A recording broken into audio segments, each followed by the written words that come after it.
I just realized I'm on mute, so let's try that one more time. It's Welcome like this back. is a very long pause. It's like just that, it's a dramatic pause. That's exactly what it was. But welcome back. It's been a month already. Fantastic. I'm DeAndre, aka Dre Motion, the Dungeon Master for Verusa, Conflicted Age, a 5th edition homebrew Dungeons and Dragons game. If you haven't been following along, but you guys just check out those VODs. But we only have so much time as always, so it's always best to just dive right in. So, arriving in Chil Landing, aboard the commandeered pirate vessel, the Poisoned Bride, the newly minted group of adventurers turn over their pirate captors to the local Ishuyan in exchange for some much needed coin. After a fresh meal and most deserved drink, the acting captain, Thrunn, explains what he was able to decipher from the map and journal kept in Druska's cabin. The mysterious star metal is believed to be located in a region known as the Emrane Marsh, a chain of swampy islands off the eastern coast of the Asnean Wildlands. The star metal was hidden away by the hands of a group of alchemists who presided over a tower within the region. To ultimately obtain the metal, a series of keys are required. With the help of Captain Thrunn, a number of locations have been marked on a map as possible points of interest.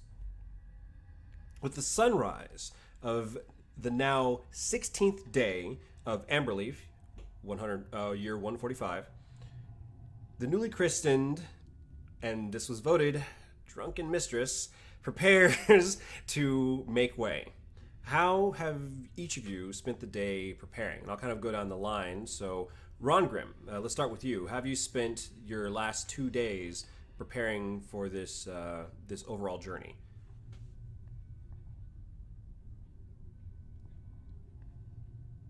Ron Grimm, there? The first thing I did was I was with the ship's first shipwright, getting to know the ship a little bit. But my biggest project was working on my prosthetic arm. I have how would you say some new tricks in bag, if that's the right expression. Okay, good to know. Going on, let's move to Nyx.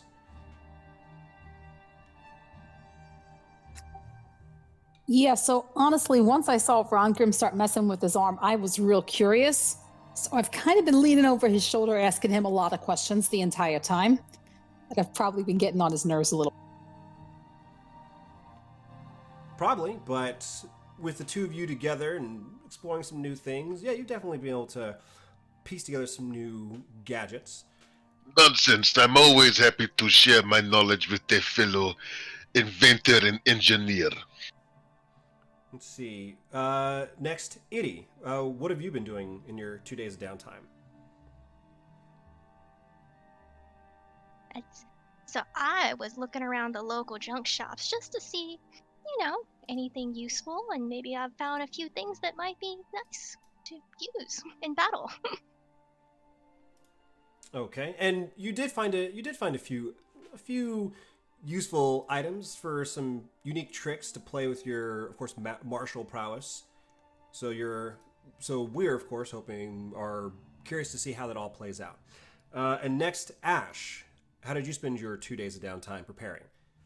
So I looked around town to try to find some stuff that might be useful on our trip. Wasn't really able to find much of anything, so I went back to look at that book we found on the ship and play around with that ocarina a bit. The book has some interesting stuff in it. It might be worth each of us reading at some point, but right now it has a bunch of little, like, how to breaking and entering and whatnot, so some other people in the party might want to read it first. Okay, but in the meantime, are you keeping it to read right now? For now? Well, I was going to ask Nyx if she wants to read it first. Otherwise, I'll sit and read it myself.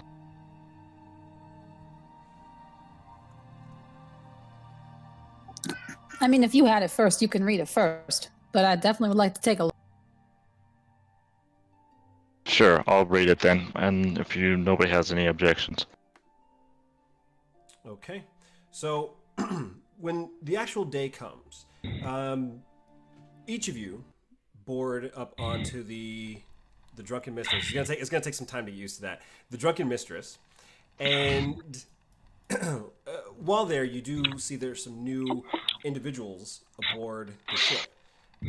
As preparations for taking off or casting off are being set, Thrunn, of course, gets your attention.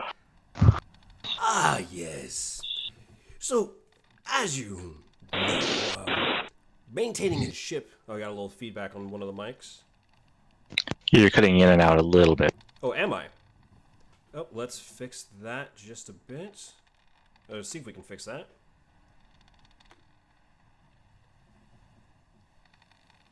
All right. A little better, hopefully, maybe?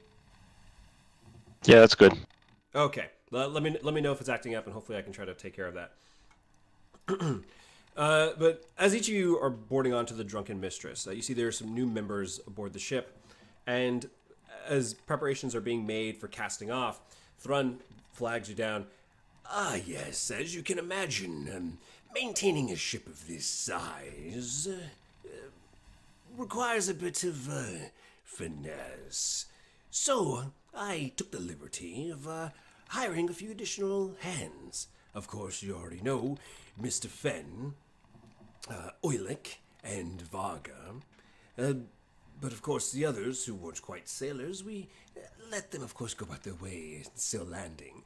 These other three, who do have experience, meet Val, as he points over. There's a female moon elf, olive toned skin, auburn hair, shoulder length, and she's a little. There's a little sunburn. There's a couple of sunburn patches, but she definitely looks like she, her arms are well defined. Like she's definitely done some lifting in her time.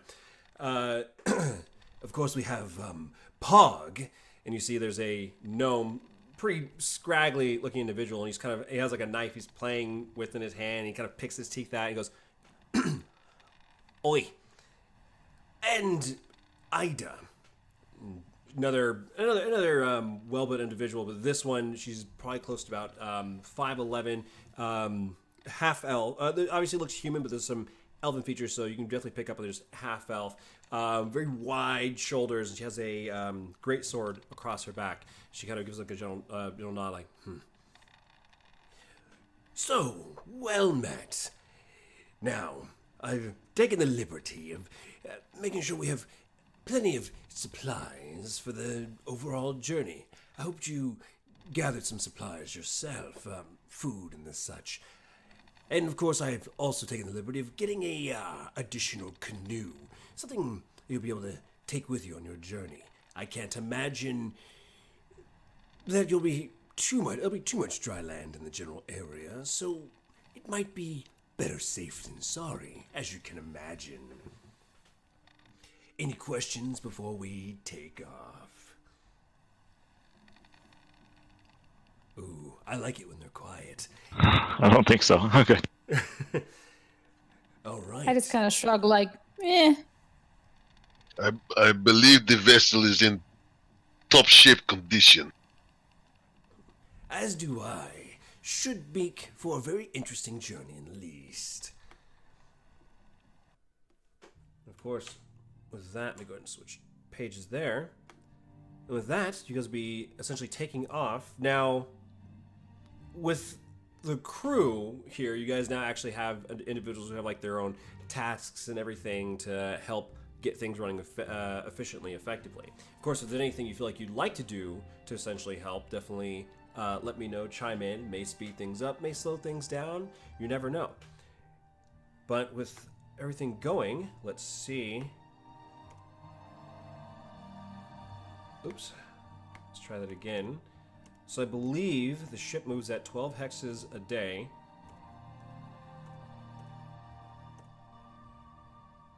So that is our first day.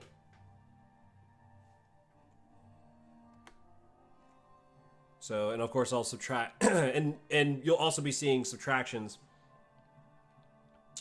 It was Rongrim. It was Varga.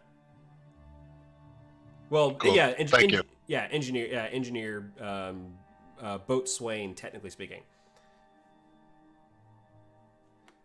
Let's see. So that's 1 day, and then of course, and like I said, I'll also be subtracting on your notes in regards to food and the like. Don't we eat the boat food for the time being? Yes. So it'll be subtracted from that. So while you're on the ship, yes, you'll be taking from the ship supplies, food, water, and the like. But yeah, hold on to your rations and everything else for being on land. So in approximately more or less 2 days' time, I'd say just shy of the morning of the second day, you can go. Pog, who's up in the crow's nest, cries out, "Land ho!" And in time, each of you are making your way up to the deck of the ship, and you can see this essentially like this collection of items, this collection of islands out in the distance, and this low-lying fog that seems to kind of sweep out from it, like extending out from the island itself out into the ocean. All right, just as we discussed before, Mr. Fenn and Pog will be making their way on land first, possibly scout ahead. If everything works out, and you see Pog has like this little, kind of like this little tube that has like has a bit of string coming off of it. Right, if things are going well, I'll fire off the slang.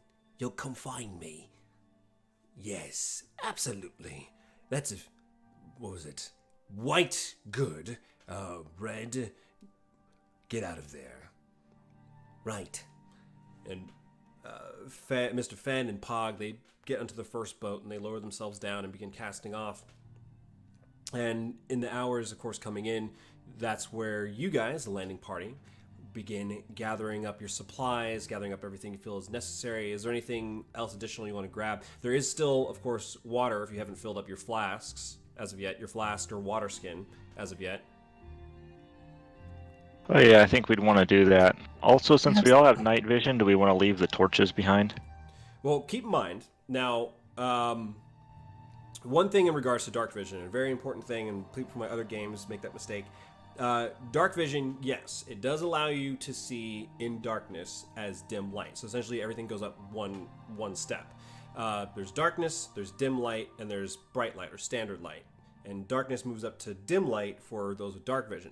But keep in mind, when making perception checks with using just dark vision alone, perception checks are disadvantaged. Because otherwise, your perception checks would automatically fail if you had no light. So that's something to keep in mind. You can always, so essentially you have the option of oh, you know what, I don't want to use a torch because I can still see in the dark, which is also great. But perception checks are with disadvantage with no light at all. Just keep that in mind. Gotcha, so we might want to just keep the torch around just because. Maybe one or two. Better to have and not need than to need and not have. Who was that? Was that supposed to be Ron Grimm? Sorry, I was just kind of sorry. I'm kidding.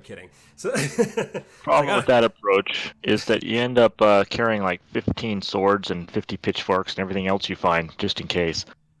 Well, obviously, yes, we would have to ration out what we take, but always be prepared for the necessary. Okay. Fair enough, agreed. A few hours pass, and looking out toward the distance, eventually you finally see a flare begin to shine through, and it's still essentially dust. It's like those kind of like those mixes of purples and oranges across the horizon, but you definitely see that spark of white flash in the sky as the flare is sent off. Looks like they found a landing. Now, I'm going to go ahead and hand you this. And he takes over the map of the general area for the Emrane Marsh. You will have that. Oh, here. I'll actually bring that up for you here in just a second. There we go.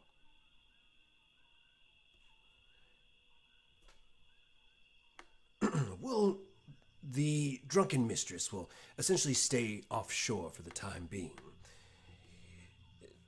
Once again, you'll have a canoe for yourself, and with everything, do be careful. At least you always have somewhere to run back to if things get really bad on land. We'll be waiting for you. And be sure if you need anything, send word. All the best. Of course, you all load into the canoe, and the canoe lowers down slowly and gently as you begin rowing, making your way toward land as the sun is beginning to rise beyond the horizon and open up a brand new day. Let's see. I will move you toward camp. I'll put you at camp. Now, of course, when you guys are arriving to camp, the tents that you guys have purchased, I believe, previously, are already being essentially worked out, set up. In fact, yeah, let's just go see camp. Let's go see your home for the next few days, possibly. Nope, it should be daytime. Let's fix that.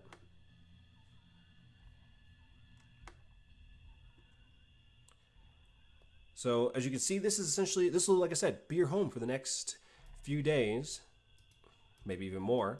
You can see there are essentially the tents that were purchased. I believe it was 2 tents that were purchased are already set up. There's like a nice little, there's like a small, kitchenette. There's campfire. There's a little watch post that was set up as well. Now, so how this will go. Obviously, like I said, this is your base camp. This is where you can always come back to and have a safe rest. Fen and Pog will maintain the camp for you, so essentially it doesn't get ambushed, hopefully. And you also will be choosing where you would like to traverse to on the map. Obviously, there are a number of markers placed there, but it's up to you to decide where you'll be going in regards to the map. So have fun with that. So in the meantime, you guys pull up to shore for your camp. What would you all essentially like to do? Unpack gear, and then we should probably have a conference and decide what we want to do next. Of course. And of course, feel free to move about the camp. This is your camp. Your home away from home.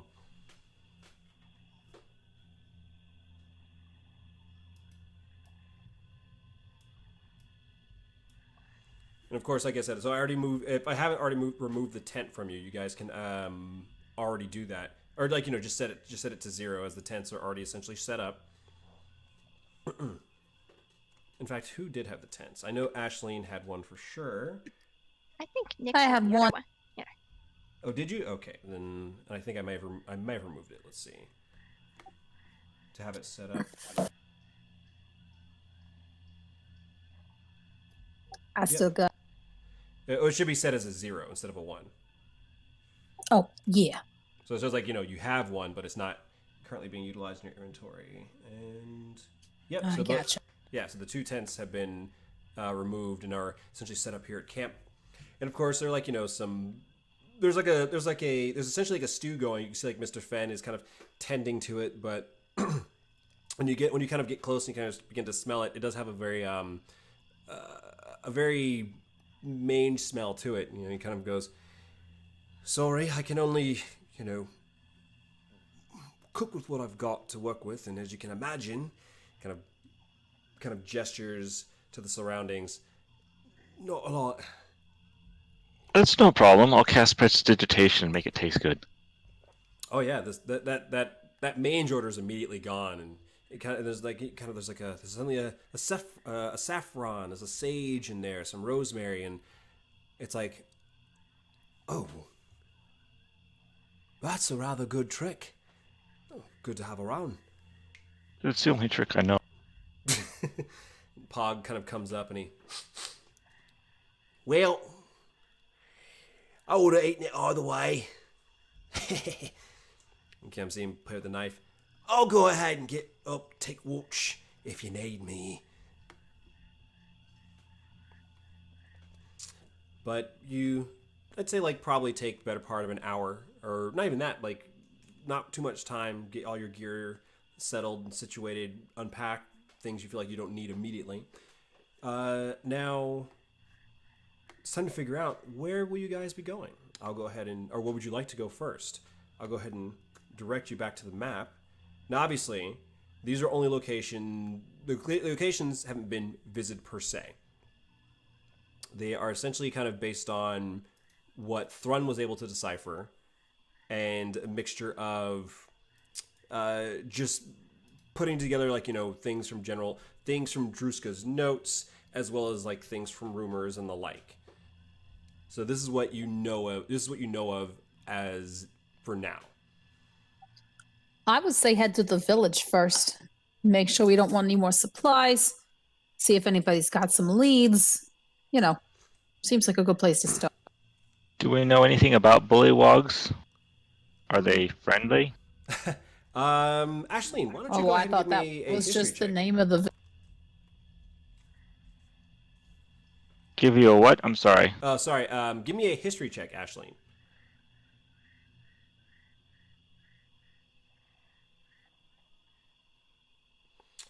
$12. You don't know an awful lot about bullywugs, but you know that they don't usually play nice with others. You don't know. You can't remember the extent of that.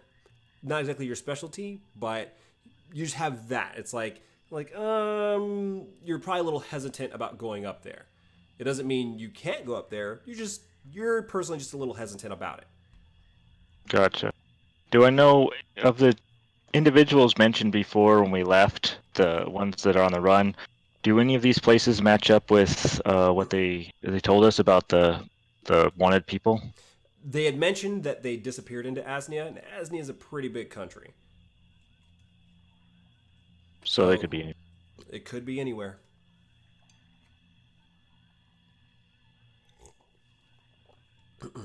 But so Nyx has made a suggestion for the Bullywug village. What about the rest of you? I would have to agree and suggest going to Bullywug.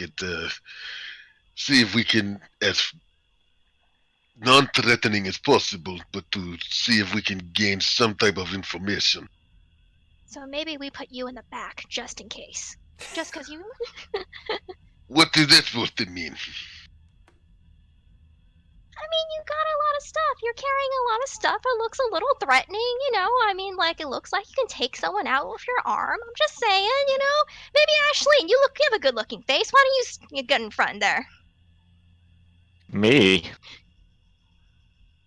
Alright, well, it seems like at least half of our party wants to go to the village, so if that's what people want to do, then so be it. Okay.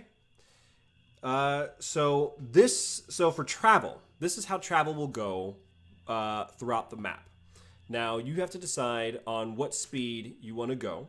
You can essentially go fast, which essentially for every 2 hexes, and we kind of move that 2 hexes at a time. For every 2 hexes you move, it'll be essentially 1.5 hours.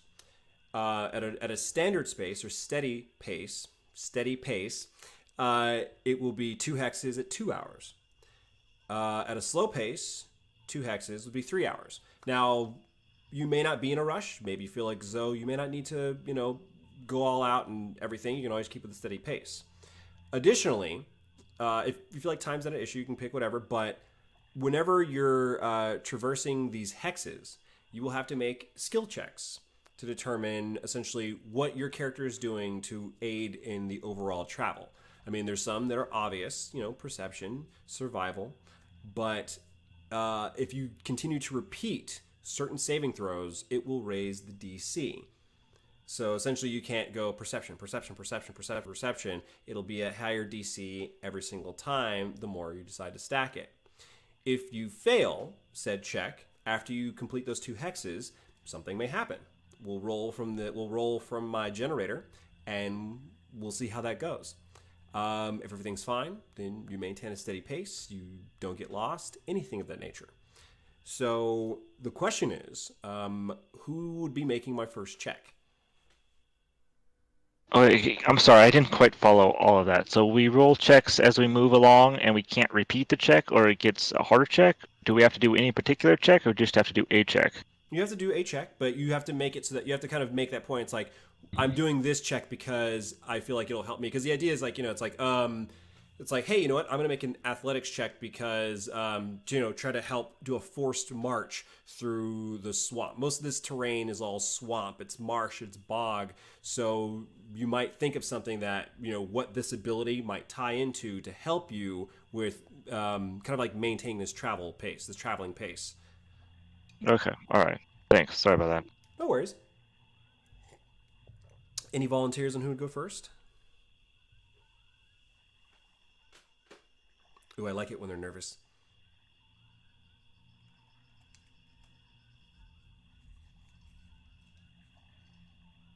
Oh wow, no volunteers right away. Oh, sorry, my mic was off. Can I do like a nature check or something to try to find a path or something through that maybe Absolutely. animals would use? You certainly can. Go ahead and give me a nature check. And you're moving toward the Bullywug village, right? Yes. Okay. All right. So in this case, Ashleen I is ain't a essentially druid or ranger. Ashleen is taking the lead. Hey, you know what? They're nature paladins. The ancient paladins of the ancients. They do a bunch of nature stuff, but that's not what you are. That books are for nerds. Oh man, with a 4 nature check, Ashleen takes the Boldly lead. lead you right into the holes. So Ashleen takes the lead, and with confidence, it's like, you know what? Moss always grows on the north side of a tree, and we want to make sure that if there's any weird vines, you want to go right through them. That's the best way to save time. Go right through any weird vines. Sorry, guys. I'm sorry in advance. Those berries, those are fine. Always go for the small red berries, not the big red berries. Let's go ahead and roll to see what happens. I mean, it's fun for me. Let's see. Oh, it's fun for me because you're like, oh no, but for fun for me because it's like, yay, how all this stuff that I prepared just for you guys over the past month. Shouldn't have let the city girl lead. Here we go. Who? I guess the second question is, who would have been near Ashleen? You all put me in the back, so it's not going to be me. Ron Grimm, you'd be in the back because that was what was sure you were put in the back. I say between Nyx and Iriana, give me a just a flat 20. I want to see who who's keeping pace right behind. The lower one will be the one who is next to Ashleen. This is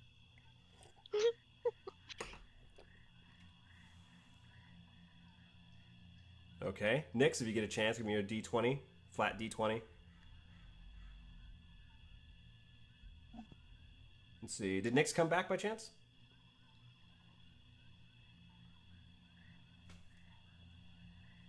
I guess not. Let's see. I saw she had a BRB. Oh. I think she fell out of the thing. Okay. Well, hopefully we get her. I didn't realize we lost her. Hopefully we get her back here in a second. Give me just a moment. So in the meantime, Iriana, it'll be you. It'll be me. I volunteer as tribute. Oh, that's sweet. So, Ashleen, how funny it was talking about those weird vines when you're like, okay, so the fastest way. This is clearly the fastest way. If we keep on with this pace, we'll be there in no time. Passing through, you quickly see, as you pass through, I need Ashleen and Ariana give me a dexterity saving throw. I'll tell you what it is afterwards.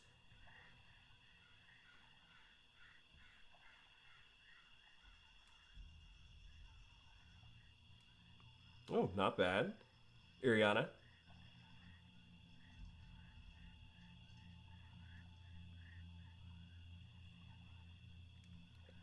Ooh.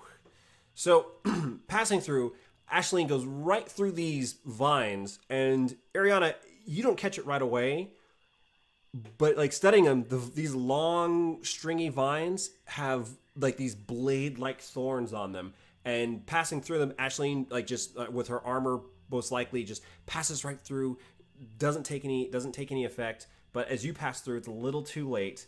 As you go ahead and take.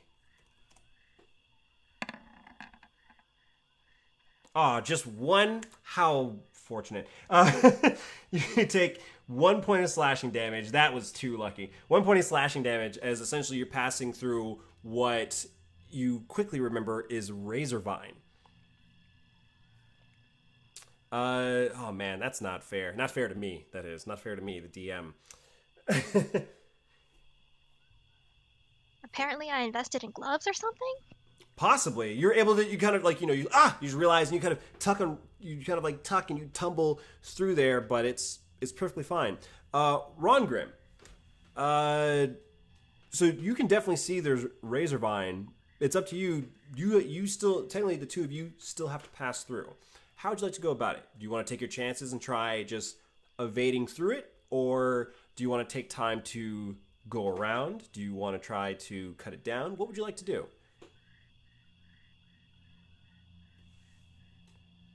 But if I try to take time to go around, does that cut time and like does that add to travel time or? It does.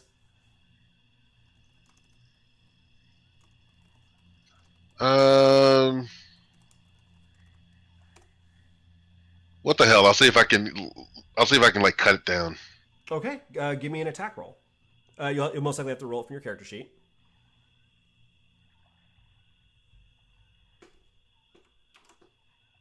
Can I help him? You are on. I guess technically you can. Sure. You can roll after he does. For just an attack roll, am I? What would you say that I'd use? It's up to you. It's you can attack with whatever you feel. You have a number of weapons. You can attack with whatever you feel would be perfect for this. Actually, I have a hand axe. I could try to use that. Okay, yeah, go for it. Give me an attack roll with a hand axe. You can roll from your character sheet.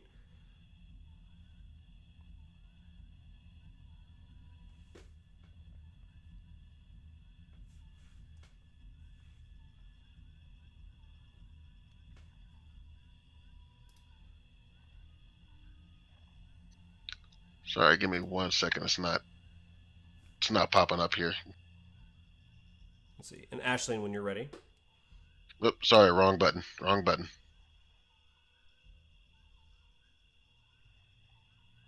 Okay, not terribly hard to hit. I'm gonna count your attack after. Do you see the hand axe on your thing? Yeah, I got it. Sorry, it would just I was just scrolling too fast. My bad. Okay, so Ron Grimm, you come up, you get close, and you go ahead and you chomp at it. As you actually swing at it, there's actually kind of like a swing back. So it does take the 2 points of slashing damage, but you in return, in its proximity, take 8 points of slashing damage. Ashleen, as you go ahead and you take the great sword and you slash down at it for another 9 points of slashing damage, you take 5 slashing damage yourself. The vines are mostly cut down, but they're still there. But they're starting to come down. Enough of them are starting to come down where you feel like, maybe one or more two good hits. This swamp is the worst. I'll take a whack at it. Question: Okay. Did my lay on hands and whatnot generate after we left? Because you're around town for a couple of days. Yeah, everything should be back to full. Okay. Hit dice and all your abilities should be back to full. So go to your character sheet, Ariana, and you go ahead and give me a attack.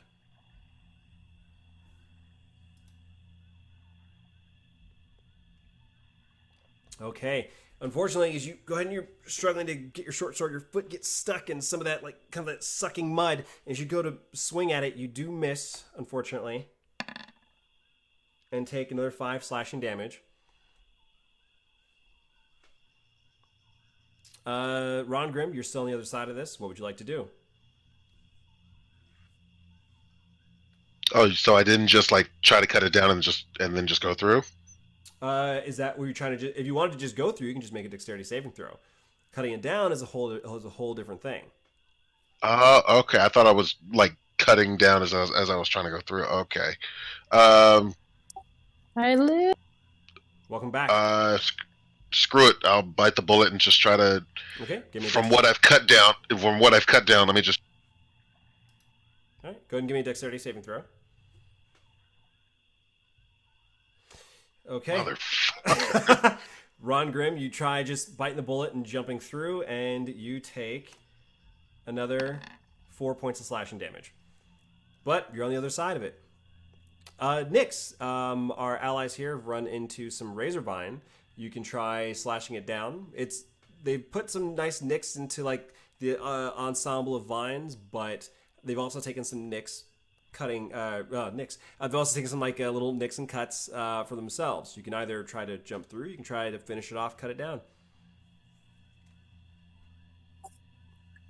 We brought some torches, right? You did. Can I burn it? Does it look like it'll burn, or does it look like it's real? Like You can certainly try. Good idea. Did Tony not tell you? okay, I'll Did Tony do not tell you about that line I use? You can certainly try. Snake rattle noise. I get it. Well, I'm little. Maybe I'll just try and slip between it. Okay, give me a dexterity saving throw.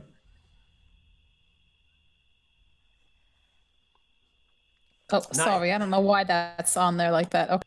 No worries. Not your most graceful moment. Is you go ahead and you're like guys, you're overthinking this. You go ahead and you try to just jump on through, tumble through. You tangle up in some of the vines, and you take 4 points of slashing damage. But you're all now on the other side of these vines. And make sure to go to your character sheets and subtract those hit points. Boss Moy, this is like my time when I was in the Navy. You had vines and then the Navy? No, we were we were out on deployment and we had to stop in this. We were looking for this particular village, such as we're doing now, and I ran through something like this before. You'd think I'd learned my lesson, but I was just a simple shipwright for my naval vessel. I told them not to send me out there, but they did not listen.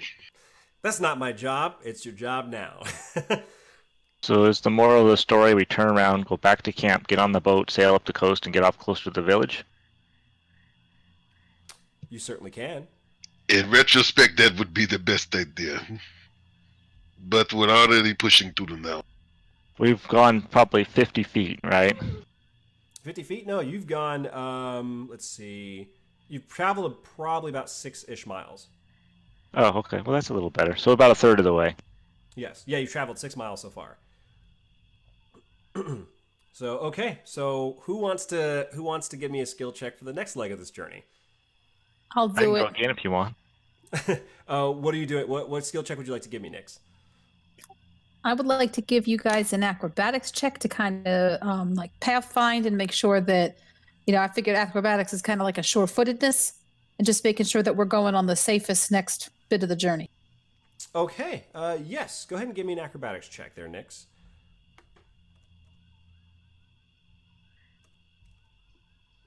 16. I do like that. As you're going through, you've decided to take a different approach. Maybe not so much Ashlene's approach of trying to identify what might be dangerous and the things that may not be dangerous, who really are dangerous. You try a more graceful approach, and you kind of you're taking the lead on this as you're kind of running through, like looking out for fallen logs, tumbling over like little sunken pits. Like avoiding and like this is still acrobatics, like kind of like doing a balancing act on large logs that are like going over bogs that have weird, like bubbling, bubbling sections. Like you don't know what's down there, but best to avoid it. But overall, you're able to maintain a decent speed without having to slow down, and nothing messes you up this time.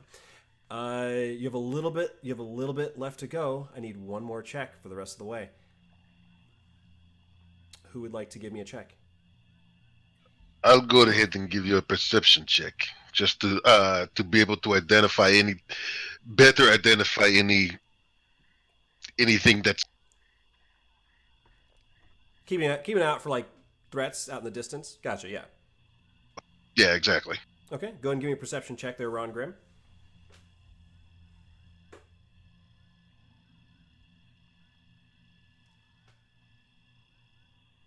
Six. Mother. We roll from the sheet. What did we run into? Let's take a look. The D&D equivalent of shooting from the hip. Yep. Well, I have a thing for this. Okay. This is fun.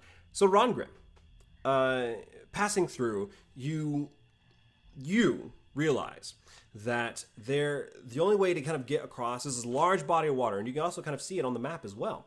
There's a large body of water that kind of stands between you and the rest of the way of the Bullywug village. Now, as you pass through, it's like, there's no other way. We'll have to just go in through it. And you kind of take the lead, of course, on this. And for you and Ashleen, this is about waist high as you're passing through. Ron Grimm, it's a little slightly higher, not so much waist high, but a little higher. The gnomes, of course, are kind of almost swimming through it, not entirely, but kind of swimming through this bog, right? Probably about neck high, I'd say. As you're passing through, I need each and every one of you to make a Constitution saving throw.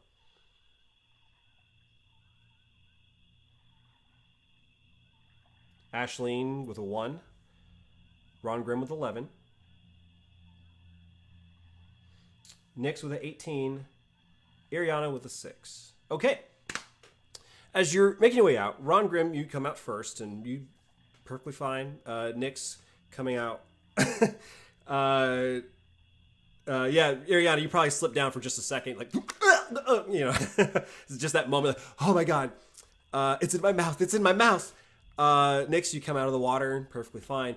Ashleen and Iriana, you both come out of the water perfectly fine, but you feel a bit like that took a little out of you, and then you realize, like, you look down, like when the gaps of your armor, and you can see like these little black lesions, these little pulsing lesions on you, and you realize they're Oh god. Oh, it is a bog, guys. It's a swamp. you got things on. Yeah, and Nyx, you turn around, you immediately notice like there's like these like 2 or 3 on each of them, on both Iriana and Ashleen. Girls. So what cures this? Fire? I think fire cures everything. You gotta pull them off, or you can burn them off. It's up to you. What would you like to do?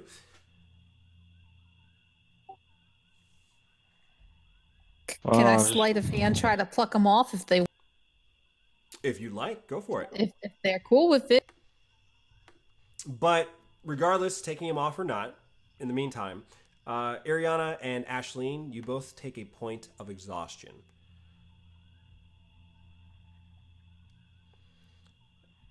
As a bit of a reminder of that, I've already put it on your stat sheet, but as a bit of a reminder on that, you're at 1 point of exhaustion. You have disadvantage on ability checks. Just ability checks. Saving throws and attack rolls are still the same, but ability checks have disadvantage until, well, I guess you'll have to figure that out. But Nyx, go ahead. Yeah, give me a sleight of hand check if you want to try to remove them. Oh yeah, like very gracefully, kind of placing your one of your daggers kind of like right between like where the skin and the little leech is. And you're able to pull it off, and you kind of stab into the leech a little bit, and you are able to pull off the leeches from both Iriana and Ashleen. But you can see they've lost a little bit of color. Those were some hungry. I hate this place. Well, the most important thing is you were able to, but continuing along, like, continuing along at your pace, you can begin to see the makings of a rather crude village, which looks to be kind of set up over this junction of like these streams, like where these like three streams meet. There is this, like I said, this village, kind of like raised, like wooden platforms toward the center.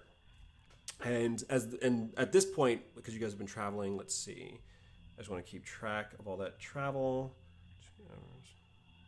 So you've been traveling more or less. Oh wait, sorry. Oh, that's right. 2x equals 2 hours, so 4 hours. So more or less 5 to 6 hours you've been traveling. And as you are like approaching this village, let me go ahead and actually find that, because I have so many maps. Because so many things, like I said, could have happened. So that's what happens when I have a month to prepare. Okay, sorry. I also want to use my prestidigitation to clean myself up after the nasty water. Absolutely, yeah. You just and like all the ichor, the slime, all that kind of gunk disappears from yourself. Keep your armor nice and pristine, but you still feel a little just. You feel like maybe the heat's getting to you or something. I'll clean up the other people too. No point in them being filthy. Of course. Now, as you're approaching, there are a few figures you can kind of see out in the distance, and a few begin to kind of slowly move towards you. Probably about a stout frame, not much bigger than Rongrim, roughly the same general size and shape. As they're making their way toward, you can see like a few of them are holding spears and other kind of crude weapons. One approaches for your group, or no, a few approach for your group, but one actually steps forward away from that group. And then, as it's coming up, it's like, I gotta like move the mic closer for this. Like pointing toward your group.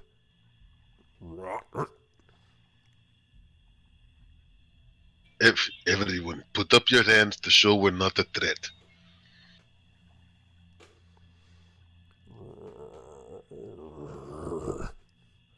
I put up my hands and I nudge Ashleen with my foot and say, use your face and talk to them. I have disadvantage on checks, remember? But you're so pretty. Go talk to them. I mean, this was your guys' idea, and I just got leashed up, so it's, I think it's somebody else's show. I'm feeling under the weather. Put my hands up real slow and just say common and common, gnomish and gnomish. And I even try thieves' cant and see if they speak any of those things. Just like Espanol, Italiano, just like and all of them in a really shitty accent. And one does come forward from that group, and it's a little slimmer. It's probably a little bit taller, but it's a little slimmer than the rest of them, and like kind of like a lighter shade of green as it makes its way up. Outsiders, what business do you have?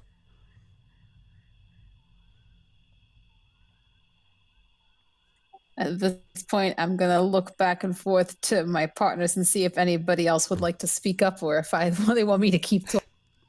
Have they seen any sort of key? Ask them about the key.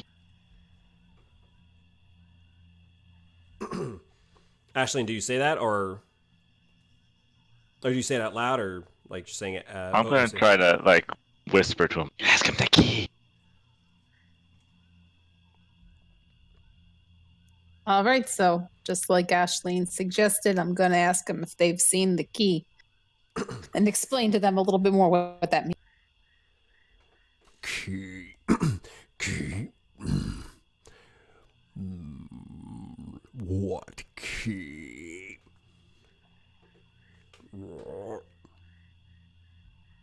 And you said like you kind of like explain a little bit more. Like, so what do you mean? Like you kind of like. Why don't you tell me? What does Nick say? Oh, Lord, it's been a month. It's been a month. Should have made notes. Gotta make notes. I know. So At that point, I just describe a key. You know, like a metal thing. You put it in a lock, you turn it, it opens. Give me a general charisma check. Oh, Oh, shit. oh, with a 5. Like it looks back and kind of like hear it go back into that like same language and then look back at you. No key. Turn back. Turn back where you came.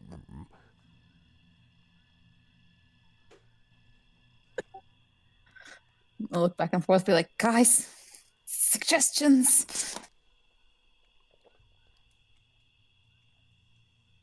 All right, fine. I'll ask them. We are looking to get into the tower on the end of the island. You know how to get in? And go ahead and give me a persuasion check. Of course, with disadvantage.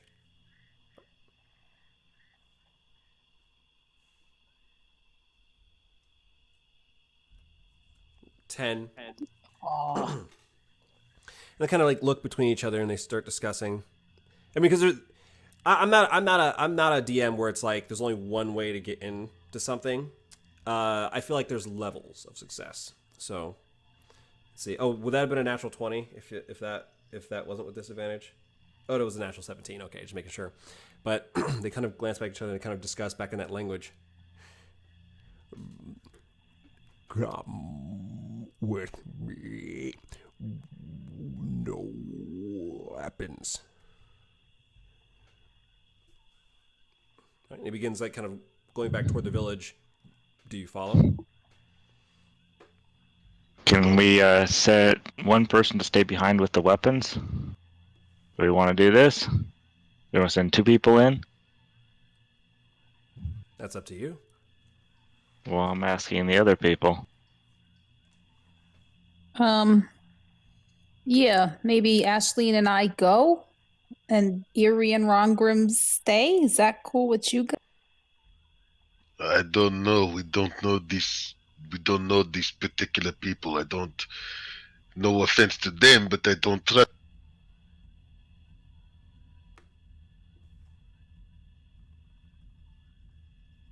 We're essentially surrounded on all sides. Is it smart to leave each other by ourselves?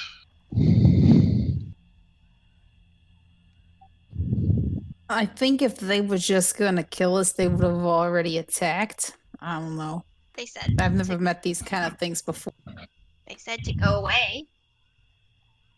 They said, come with me, no weapons.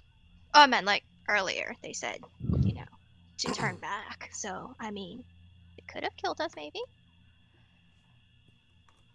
Under my breath, I'm gonna say, guys, I really don't think these are the smartest creatures we've ever met. You know, Can I roll or anything for any insight about whether or not I think they're trying to deceive us or be hostile or trick us or anything? Sure, you can go ahead and make an insight check. I assume thoughts about this. It will be a disadvantage. I mean, kind of hard to read. It's this. You feel like the situation can go either way. Just saying, I don't think they have any kind of master plan to separate us and kill us. They don't seem that sharp. All right, I'll leave my 2 great swords behind with. I guess we're gonna leave Rongrim and somebody else, or who's staying back? Me, and maybe I'll try to make some friends with the people outside. All right, so I'll leave my great swords behind. Actually, I think I might have a slightly better idea. Mm? Shoot. While we all still have to physically leave our weapons, there's one weapon that I will always have with me, if you catch my meaning. Nix, if you should know what I'm talking about. Yeah, I got you. So let me go in with Nix. you two want to go in?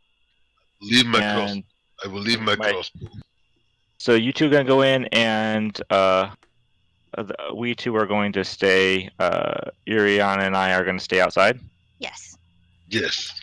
You guys okay with that? I mean, you're the one going in there with no weapons. Yeah. I'm okay with that. We'll be just fine. If something goes wrong, let us know, and we'll come in and start taking people's heads off. All right. Okay. So, Ron Grimm, you say you leave your crossbow behind, and Nick, do you leave anything behind? I leave. Yeah, I leave my daggers and my short sword. Don't take any weapons. I think about sneaking something in, but I just like, if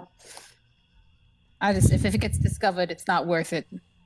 And I think I could maybe get something from somebody from in here if it goes tits up. Okay. So, you and Ron Grimm, go ahead and you follow this group of bullywugs deeper into the village, and let's go ahead and switch up. DM, is it okay if I can do something on the sly here? What are you doing? Not going all the way as we're walking. Nyx just kind of sees me, just grab my hand, and on my ring finger, I turn it a 1/4 inch to the left, 2 1/4 inches to the right. But then I stop. Okay. So you're activating one of the things, right? Yeah, just in case. Okay. Prep your finger guns. Yep, I'm gonna finger bang all of them. I'm sorry. That was wrong. I'm so sorry. I apologize. I'm so sorry. I'm so sorry. Oh, anyway. Ladies and gentlemen, I'm so sorry. I'm so sorry. That was literally no, I get that was perfectly good with me. Anyways. Okay, so Nix and Ron Grimm, you're led by the Jesus. You're led by the more like I said, that more lean, kind of like brownish, yellowish bullywugs. It leads you into one of the larger huts of the space.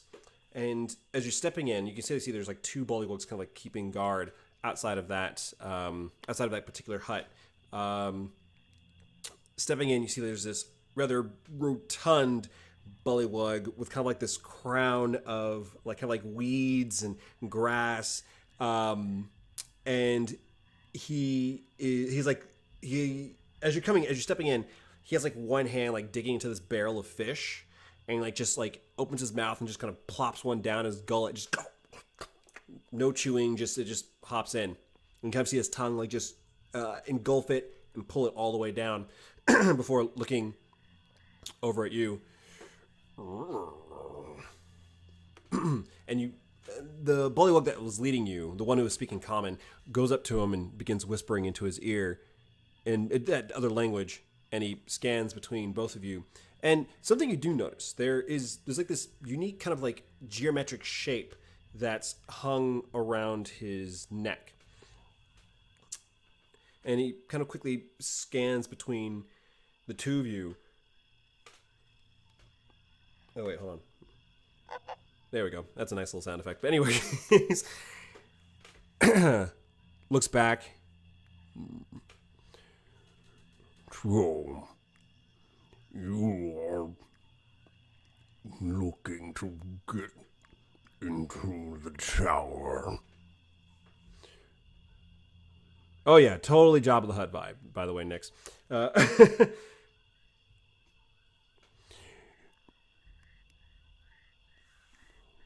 Yeah, that's right.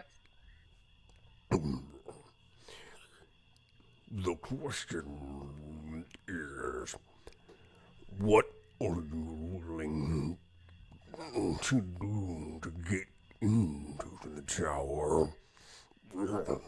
He kind of reaches over, grabs another, fish, and just once again just engulfs it whole. That is why we're asking you. We need help getting to and into the tower.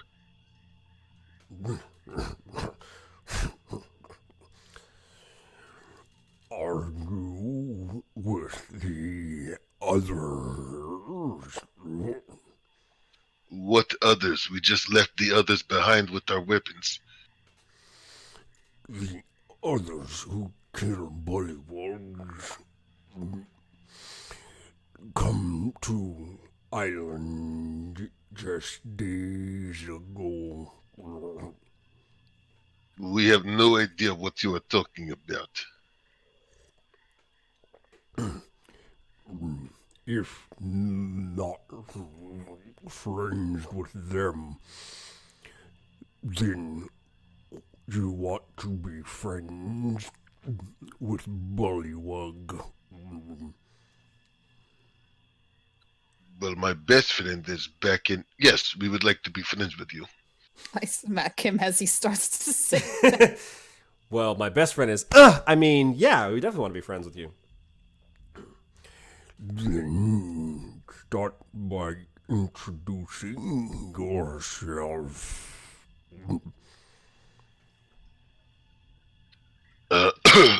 Okay. As long as someone doesn't hit me again. My name is Rongrim Slovaya. I am the shipwright, boatswain's mate, or just general engineer of the Drunken Mary. And this is my associate. Introduce yourself, you skinny bag of bones. So I'm gonna do a really awkward, like, no idea how to curtsy kind of curtsy and say, my name is Nick Snackle, not Nick Snackle. Nick Snackle. And I am an associate of Mr. Rongrim here. We're on the same boat together. And I'm really in charge. What Snap, Crackle, and Pop here is trying to say is, we're a traveling group of, how you would say, adventurers or explorers, as you would say. Well, I am Bruce, Lord of all muck, and this is Hari. You see tower. And when he places he kind of places his hand like near once again that necklace. You want key. And once again, like I said, it doesn't look like any kind of like normal conventional key. Like I said, it looks more like a geometric kind of puzzle piece, almost like a Tetris piece in a sense. Almost like you'd insert it into a door, like in a hole in the door, and kind of turn it like a Tomb Raider kind of, like something like that. Something. Possibly. Not like you said, not like a typical key in a. Right. Possibly. Yes, how could we get help in getting this key? Many keys. Truce has but one. If you want key, Rongrim and Nyx must do favor for Lord of Muck. And what is this favor? Old tree with many spirits. Evil spirits. We wish for spirits to be gone. Many bullywug go. None come back. You deal with spirits. Maybe give you key. I think we're going to need a little more guaranteed than a maybe. many favors for big key. Possible many treasures in tower. If you'll excuse me a moment to confer with my associate. We just kind of turn around and just huddle up. So what do you think? Yeah, I mean, I don't like the maybe thing either. I'm worried this is going to become a recurring thing. We're going to come back. It's going to be one more thing, then one more thing. So I would like a little bit more of a hard answer from him in that regard. But he's also looking me up and down, and I'm just like worried that one of these requests is going to be. You know what, I'm Nix? glad to- Go ahead, I'm glad go to ahead see and you take think- GM. Go ahead and take GM inspiration. I'm glad to think you think so highly of yourself. But I generally believe you to be right. We need to get the hard answer from him. Mr. Bullywog King, Lord whatever. Lord of Muck. Yes. We're going to need a guarantee. Because we cannot just keep doing favors for you. We are on a bit of a tight schedule. We will do what you ask, but we need that key. What guarantees do we have? Or maybe just a set number, how many favors you want to ask. Give me a persuasion check. And I'd say with you both working together, one of you can give it with advantage, or you can both give me separate persuasion checks. I'm gonna let you take the persuasion because I I'm don't tapped think out either on one that. of. Okay. Yeah, neither one of us, I think, is particularly gifted in that regard. Yeah, it goes nothing. Okay. Woo! It seems pretty good to me. It's at the moment you see like the one who was introduced as Hari. Once again, kind of goes back into the Shroos's ear. And he once again whistles in that language. And he kind of looks at him.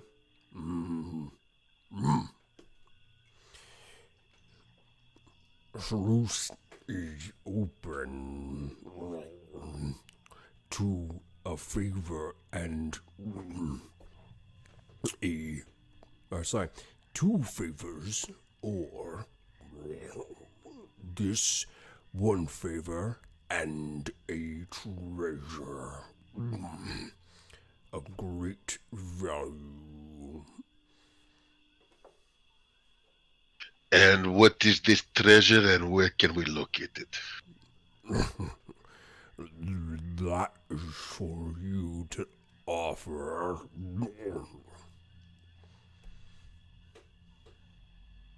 So if we find this treasure, or at least find out where you can locate it, you will give us this key? If you bring something good, something shiny, and favor, Truce will give you key. I look over at Nyx and she looks over at me, and we just kind of shrug our shoulders at each other. I look back at Lord Muck.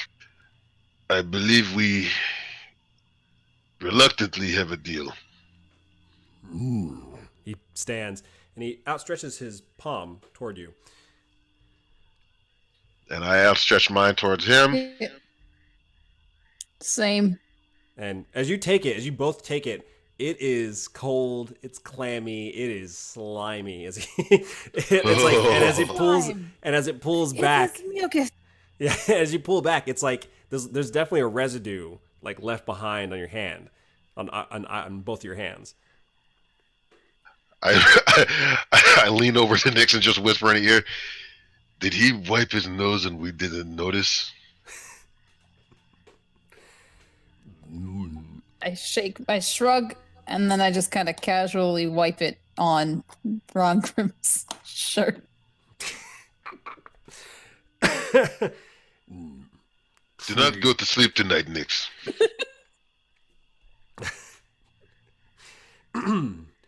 Tree to west. To west of here. If don't come back, deal off. Well, yeah, because we'll probably be dead. What time is it? What time of day is it, DM? Let's see. You guys arrived at camp and towards probably like late morning, 10 a.m. You guys spent about 6 hours going through, so it's probably like 4-ish, so afternoon-ish. Okay, and just theoretically, this time of year, wherever we're at, exactly when is sundown? Do we have a few more hours of daylight, or is it already starting? You probably have close to 3-ish hours of daylight left, 3-4 hours of daylight left. Okay.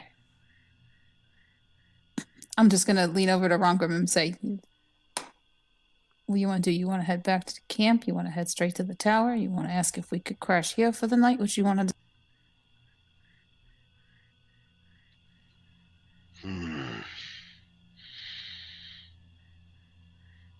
I don't quite trust these people. I think it might be best if we head back to camp and make our way back from there. We lose about... It'll be dark by the time we get back, but that'll give us time to plot our next course. Now, keep in mind, you can take a long, if you want to take a long rest like in the wilderness, you definitely can as well. There's nothing that's stopping you from doing that. I just want to put that out there. The idea is that resting at camp provides a little more security versus resting in the wilderness. So it's not like something will attack you every night, but it's just there's a higher percentage of something happening or some kind of encounter happening at night, if that makes sense. Gotcha. Are we able to see the map? I'm just curious, like if we head back to camp and then go to the tower, are we going to lose a lot of ground? But I will bring the map to you. It took us about 5 hours to get here. If it's about 4 o'clock now. Oh, Jesus. It's like we might as well just... The towers... We're halfway to the tower from the camp. So unless we wanted to head back and take the ship up to there, which is not a bad idea. Oh, no, it's the tree. We're going to the tree, not the tower. Yeah. Oh. I honestly would think we just head for the... Let's head to the tree, but we'll go till sundown, and then we'll... I'm not sure how Erie feels, but I'm feeling a bit antsy with these people in there, and I haven't heard anything, and they haven't come back yet.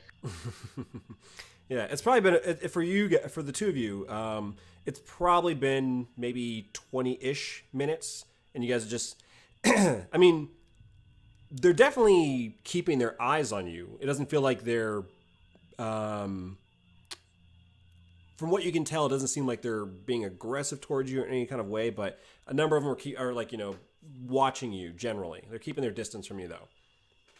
Okay, I'll play with the ocarina while I wait to try to calm my nerves. Okay. All right, then. Let's go. Let's go ahead back and grab the others. Yes. As we're walking, I'm just pretty much just saying to her, I think we should probably start to make our move now, but let's come sundown. We probably best make camp. Yeah, I think that's reasonable. Let's go find Erie and Ash. They could probably get in.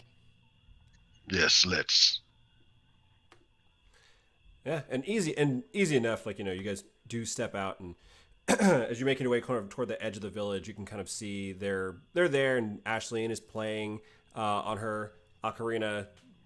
They're, like I said, and once again, as you kind of go over there, there's a number of them keeping their distance. There's one who's like generally near them, but generally, for the most part, they're keeping their distance away from all of them. But you do regroup. What would you like to do?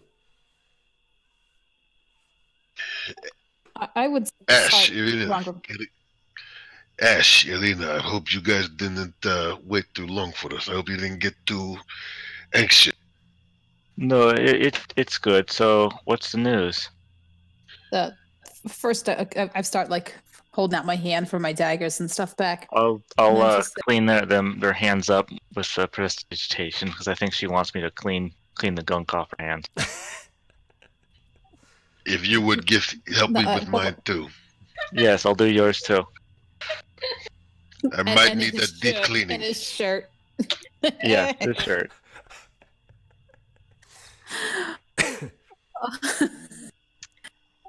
So how's the king?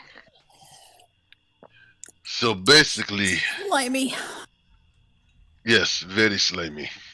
How about But, why don't we walk and Yes, fill them in once for let's make our way out of here. We'll explain everything on the way. Okay, which direction? We'll be going west. west.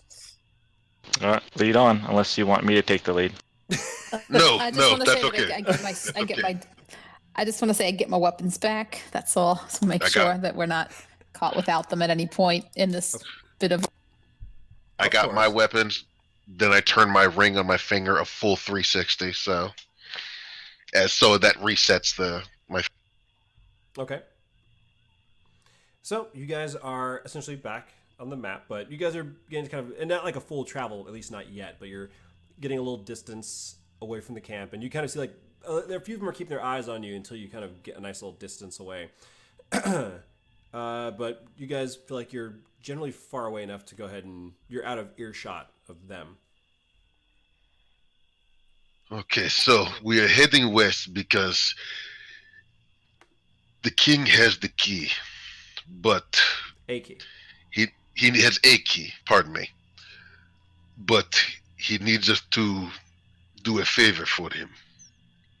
We have to head west and find this tree, and as he put it, bring him back something shiny.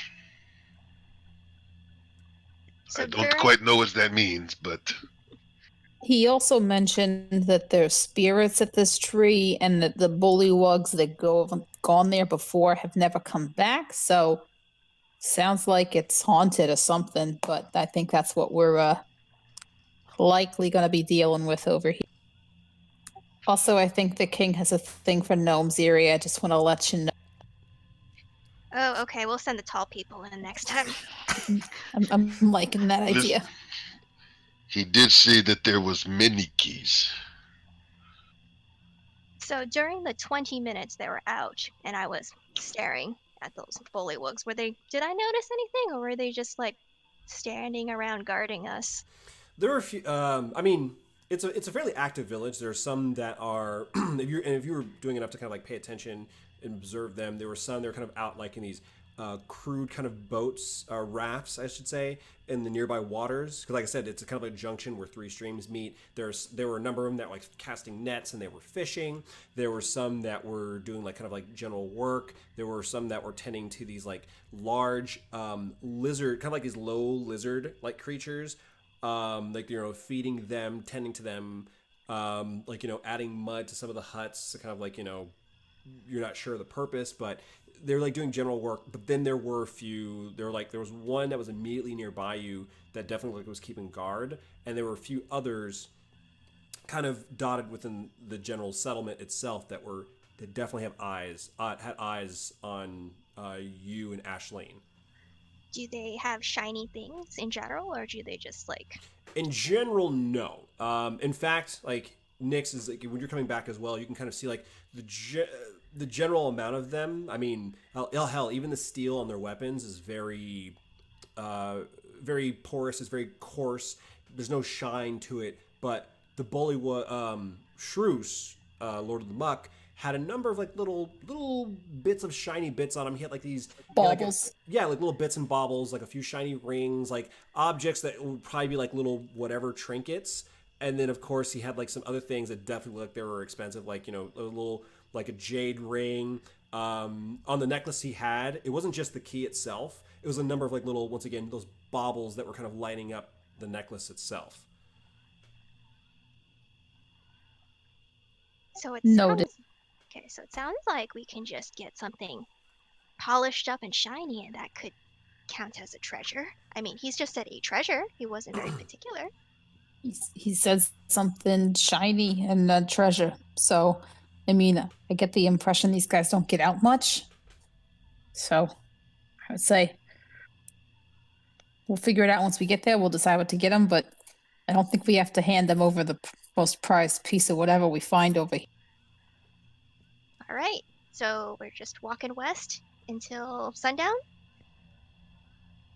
Yeah, and you figure you can probably get a decent amount of the way before like the sun officially sets on the sun officially sets in the Emrane Marsh.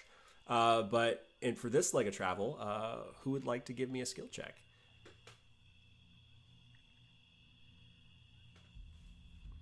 I like how like everyone's nervous. And remember, you don't have to like go through the full list of like, oh, I've already done it, blah blah blah. You can always do another one. Just giving me a different check. You just have to make sure you have to put a few checks before you decide to try to repeat one.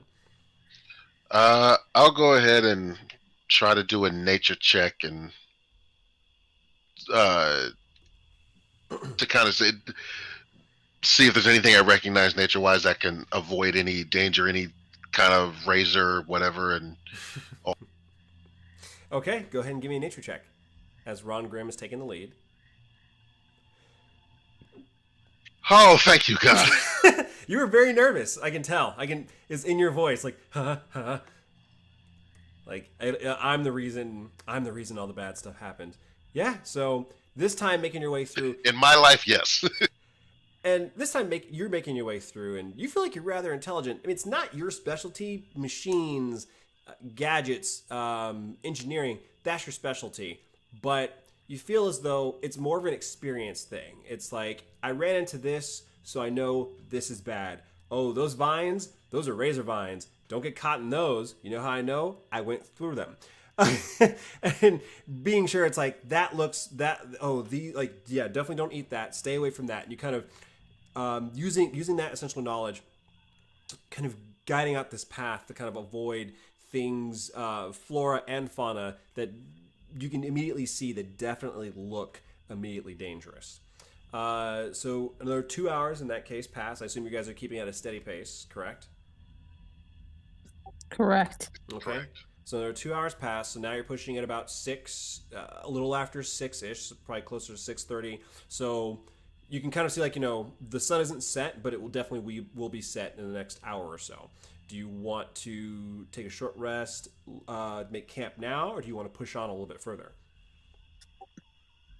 I would say push on, really. Yeah, same here.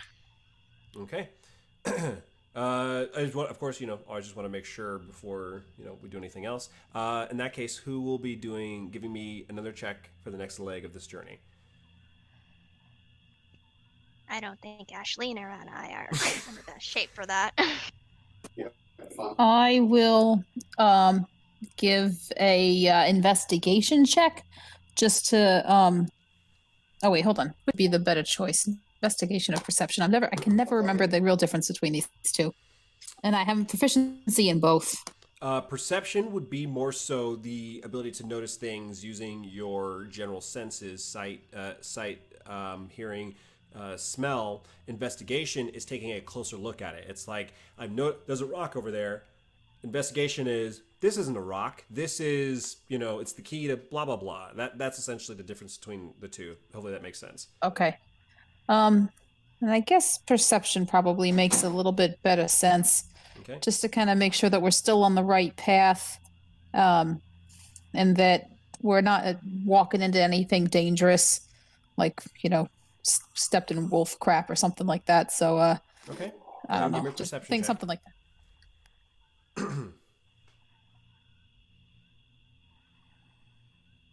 Huh, not bad. Here I am, like, encounter. 23 on the perception check. Literally 1 from a natural 20. Very nice. Keeping in pace with Ron Grimm. The two of you are essentially working together as you're pointing out things, And it's like, ooh, what the hell is like? What's that? That's a snake. That's some kind of. And Ron Grimm clearly points out, actually, no, that's a type of vine. That snake's not poisonous. You can tell by the different stripes. So it's like you guys are. It's kind of paired together. You're identifying things and seeing them, but Ron Grimm kind of notates what they are and what danger it may be to your group. So you are able to essentially push forward as you're able to arrive at the Tree of Wisps, as it's marked on the map from Captain Thrunn. And as you guys are pushing on, the sun, by the time you guys are arriving, the sun has set. And you can see they're definitely, you've seen trees around here, like a mixture of petrified trees and some more like lush trees and everything like that. But here, there's this rather grand tree. It is massive. It stands out as a pillar, almost a beacon amongst everything else. In fact, so much so that there's a small clearing that kind of envelops the base of this tree itself. Approaching closer, Nyx, you're leading because you took the lead on that last bit of travel. Nyx, approaching closer, and I'll kind of like piggyback off of your perception of 23. You can see that there's a figure by the tree, studying. He seems to have this. First, he has a staff, and the staff has this this very faint bit of light on it, and you can see that he's kind of holding the staff up to the tree itself, and his hand is kind of going across, and it seems like he's studying, from what you can tell. So sorry. Did you say this is a statue or this is a person? It's a person. It's a okay. There's a person that's there, and it's like I said, there's a staff with a very faint bit of light that's actually coming off of the tip of the staff itself. Like I said, they're kind of reading and looking at it. You can't really make up much detail, at least from the distance you are, because essentially you're just seeing their back. How would you like to proceed? About how far away is he from? From where you are, I say you would have noticed him probably about 200-ish feet. With the 23 perception, yeah, you probably noticed him about 200-ish feet through a number of the trees. You can kind of see him through the trees in the clearing, right by this large, massive tree. Okay, I'm gonna fill in Ron Grimm, Eerie, and Ash about this guy with a staff that's over by the tree. Just kind of describe him to him. Tell him I can't tell who he is because he's not facing me, and I don't know if I know him anyway. But there's a. Okay, she relays that information. What would you guys like to do? What would your group like to do?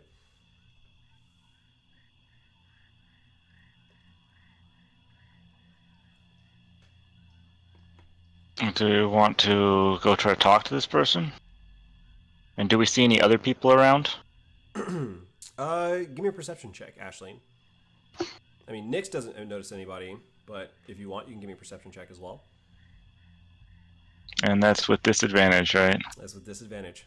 Yeah, I don't see shit. I'm pretty sure there's dirt somewhere. What you essentially go is, yep, there's a person. Yep.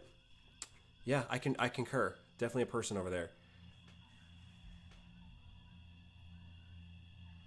All right, what would the rest of you like to do? Thanks.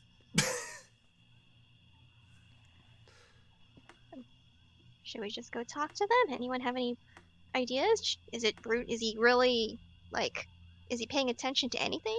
Looking at us? He doesn't. I mean, as far as because Nyx essentially points them out. Sorry. All you can see is just this individual kind of right by the tree. It doesn't look like they've looked around, not glancing left or right. There's very intent on the tree.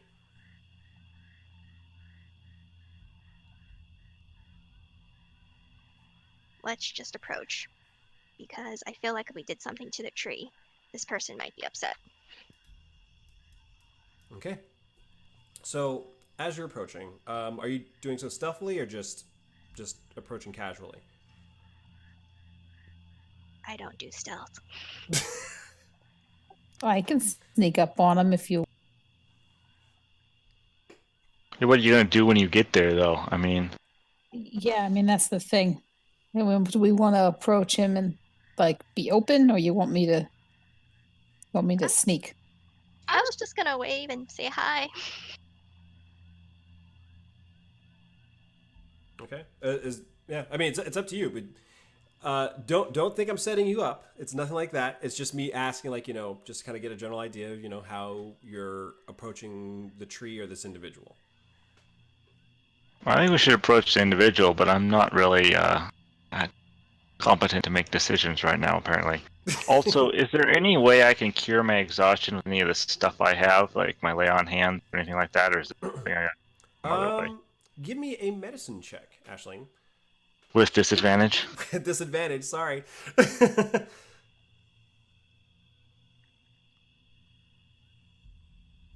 you just need a nap. It's hard. It's like nothing's coming to you. It feels like all of your thoughts, like it's just on the tip of your tongue, but it's like I had it and now it's gone. Gotcha. Okay. So this is all up to you guys right now, I guess. Apparently, as far as if you want to do anything that requires a skill check or something, you'll have to count me out until we get back to town. Can we maybe take a short rest and just kind of watch this dude for an hour? Sure. Do you want to keep a little distant, like kind of keep a distance and kind of like catch your breath? What do you guys hang back? Take a minute. See what this dude does. Probably a good idea. Let us make sure that he is not one to be aggressive. Okay. So obviously with short rest, you guys can go ahead and spend up hit dice. Essentially, generally an hour will go by. I say if you're still if you're still just trying to kind of keep a distance to observe, I would still say give me a stealth check, all of you, and we'll do a group stealth check. So we'll essentially take the average to see how quiet you can remain. Oh, we're looking good so far. Let me get the average for that. Jesus. How in the hell to roll a 0? It's a natural 1 with a -1 modifier. Jesus. Oh yeah, the average is 8.5. So Yeah, we're loud as shit. So you try to keep a little bit of distance, and I know. In fact, as you guys are beginning to kind of back up and get your distance away, Ariana, I have to pick on you because natural 1, 0. You go ahead and you kind of like step in like the wrong place, and your foot kind of sinks a little bit. You begin to kind of, it's like a full-on panic. You're like, oh, and Nyx with a higher stealth kind of like reaches over and grabs you, like you're fine, pulls you out from like where your foot got stuck in the mud, kind of that sucking mud, and you're like, oh, great. And it's a low-hanging branch, and you look over, and there's this little snake, and it goes, hiss, and you immediately yipe, and the individual who's by the tree immediately turns his attention in your direction and goes, oh, and now they're back. And that's actually a good point where we can go ahead and take a break. So, we'll go ahead and take a very brief break. From there, we'll go ahead and roll and find out, essentially what's gonna happen. So, yay! All right. So yeah, be back in a hot second. Get your drinks. I think I'm back. Here we are. Yes. This is what happens when you have 3 computers going on at the same time, trying to deal with everything. This is technology. So, to dive right back in, let me actually go ahead and bring you... I might as well just show you the page, right? Show you the page of, what you guys have just run into.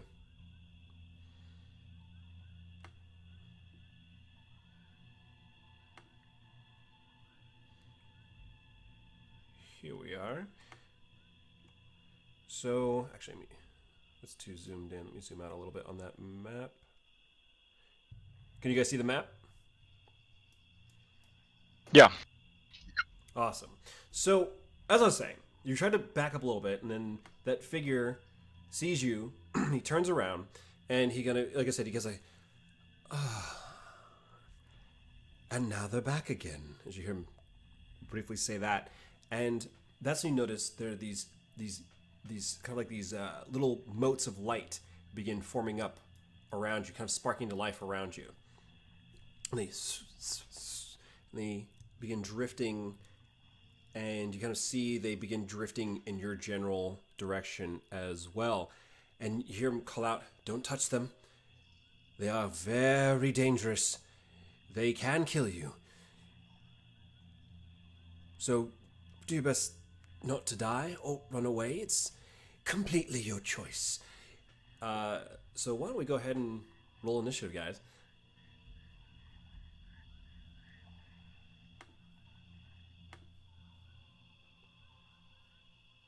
And remember, you want to go ahead and click your character token. And then click the little INIT.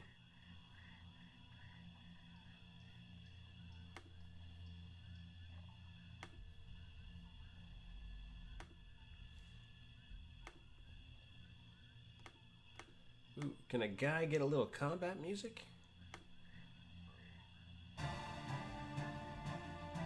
Yeah, that's the stuff.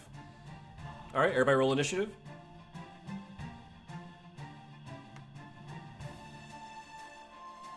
Did everybody roll? I did. Looks like it. Let's see, I see Ashley, I see Erie, I see Nyx, I see Ron Grimm. Fantastic. Okay, so... Oh wow, it's been a while since I actually put these things on the map, so I need to figure out how far they can fly. Okay, so first, the first one of these little wisps of light, kind of like the spiritual energy, will go ahead and begin floating its way toward you, hovering its way over, so you can reach. Gets to right there. But that's as far as it can go at this time. Next one is going to go ahead, begin drifting. Oh, I need a little more movement. To right there. Ashleen, these motes of light are making their way toward you. What are you doing? And they're just like glowy lights. They don't look like they're corporeal or anything. I mean, yeah, they look semi-incorporeal, but they are giving off like this faint glow of light as they approach. And it looks like I could possibly hit them. You can certainly try. And I'm trying to see how far... What is it again? To see distance without moving? There's the ruler. It looks like an upside-down cube. Upside down. Oh, okay. Alright, so then I click on myself, and then I click on somewhere else? How do I use this? If you want to. Yeah, if you're, you just want to hold it down, and you can hold it down to move. Okay. And I can move 30 feet, I think, right? Affirmative. So I can't quite reach that guy. Oh boy, alright. I guess... Well, as far as you know, is there a reason why you want to wish that guy? As far as you don't know if he's your enemy or not. Well, I don't know if the lights are my enemies either. He's not very bright. Can you...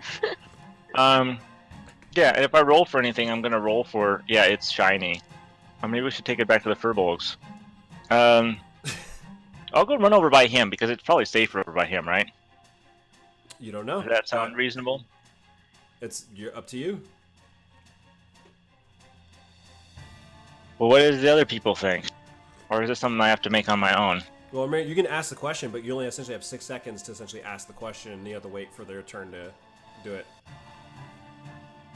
Alright, you guys think we should fight him or the lights? Or both or neither? Okay. And is there anything else you're going to do in the meantime? Well, can I set up to, depending on what their reaction is, if they say him, I'll run towards him. If they say fight the lights, I'll run up to one of the lights, probably the closest one here above us, and swing at it. So you can decide. So you can hold something in ready in action, but essentially you can only hold that. You can hold that action to ready an attack if something comes closer to you, or you can ready a movement. Unfortunately, you wouldn't be able to ready a movement attack. Okay. Yeah. And since they can't answer within the 6 seconds, I just have to pick something. So am I able to say? Unfortunately not. It would have to be your turn. If you want, Fair enough. Yeah, it'd have to be your turn. Or do we want to just run off? Alright, well, I don't really feel like getting cooked by anything. But I also don't know if the lights are hostile either. We don't really know anything about this situation. Fog of war. So, what's it going to be, Aisling? Oh, boy. I mean, you can always hold your attack for if something is hostile. If something within reach attacks one of your friends or you can always choose to hold your attack for that instance. Alright. Maybe I'll just... how do I make...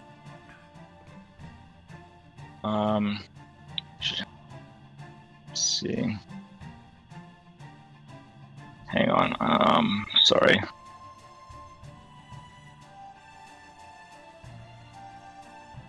Alright, I'll move up a bit and ready to draw my sword and ready to attack anything that attacks me or any of our friends. Okay. Alright, noted. So that'll be the end of your turn, and of course you can always hit the EOT button that's in the chat. Next we have another one of those things. Let's see. Oh, on the wrong screen. Here we are.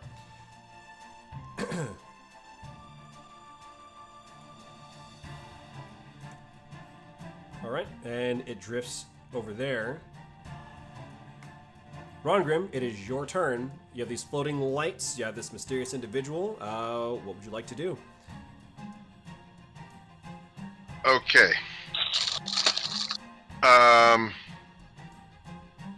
Gonna pull out my crossbow. But I am gonna go in a defensive position.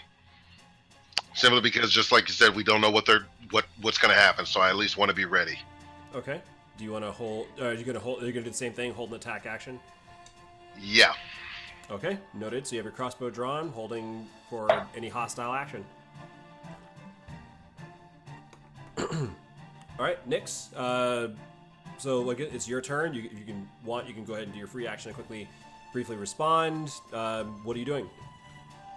Okay, so for my free action, I'm gonna say these might be the spirits that the Lord of Muck wants us to get rid of, and then I'm gonna draw my short sword, and I think I'm just gonna hide behind one of these trees. Okay, so I guess I should move then. Yes.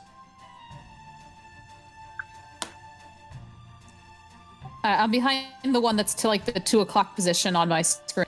Okay, I see you. Okay, go ahead and give me as your bonus action, give me a stealth check. Or a cunning action, I should say.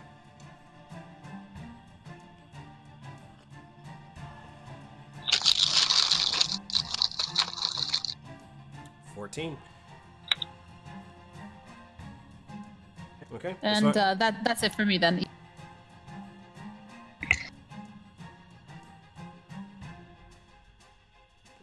Sorry, I was just checking something. All right. You see the individual. He lets go of his staff, and you watch as the staff doesn't fall down. It just actually stays in place, and it's not even touching the ground. He has this probably a few inches off the ground. He just releases it, and he looks toward one of these things that are flying toward him. And you watch kind of waves his hand, and there's a bit of arcane energy that flares up. And you watch as he releases a bunch of these arcane bolts that fly directly at it. He's going to go ahead and cast Magic Missile. For 12 points of damage.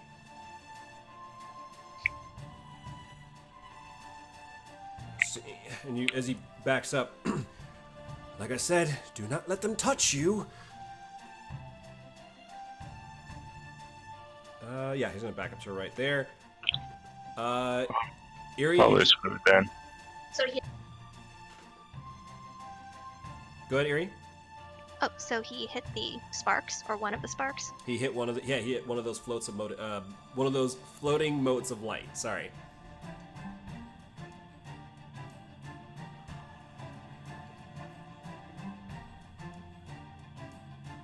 Let's see. So this is actually my turn. Okay. So to recap, the motes of light just appeared when, I don't know, I got stuck and I saw a snake. Essentially, you made a noise, and it seemed to draw their attention as they just appeared. They apparated out of thin air. Like they weren't there when it was just him by himself, and then the noise happened, and then they apparated.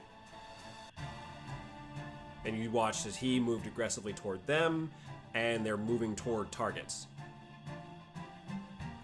Targets being us. You believe so? After like kind of after essentially putting that all together, you feel maybe they're aggressive.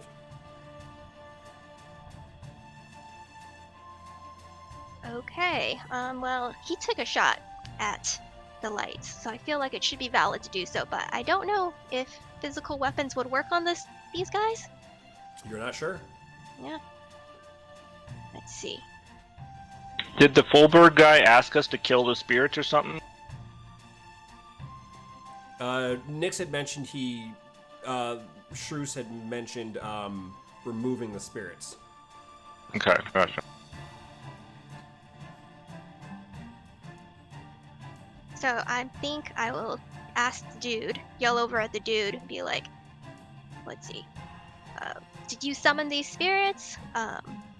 Why are they here? And then I'm just going to, because I don't know, they're attracted to noise, and we all know I'm not really good with the whole, soundless situation, so I'm just gonna stand there and just ready for hostile action with my longsword. Okay, he'll be able to respond on his turn. Let's see, and so you're holding for a hostile action. Got it. All right. This one is going to go ahead and close the gap to Ashleen, and it's actually going to make an attack. You watch as it gets close. There's like this kind of like this faint spark of unearthly energy, and as it kind of like reaches out toward you, like almost like a grasp, you are immediately able to kind of like step back and just get away from it. Yeah, it only gets the one attack. So it did act hostile. It did act hostile toward you. So for anybody who is holding, you can actually use your reaction to attack. Well, anyone who's in range. So Ashleen swinging with a 10. You try to quickly swing back, return the favor. It just misses. It's small, but it's small and incredibly agile. Not very agile. Ron Grim. I can take a shot. Yes.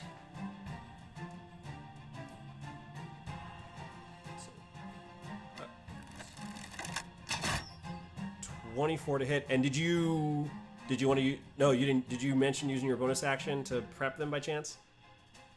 No, I didn't. Okay. Let's see. And to answer your question, Nix, you guys did not get a short rest because you were trying to. And Right. let's see. That's it's not bludgeoning just yet. It's piercing. I know it says bludgeoning, but for now it's piercing until you use the actual ability. Okay, it does hit, and you watch as it kind of just, for the most part, passes through. It kind of like shimmers for a moment, but it mostly holds its form.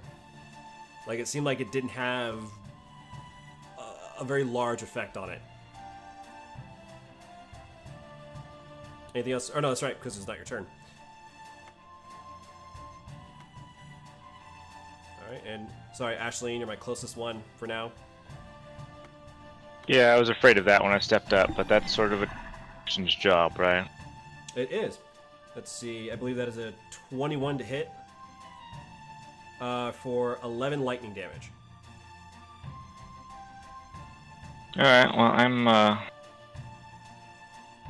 toasted. Okay, Ashleen, it is your turn. How toasted are we talking about? So did that take the 11 off, or do I need to do that? You would have to do it. Okay, so 11 off. It so leaves me at...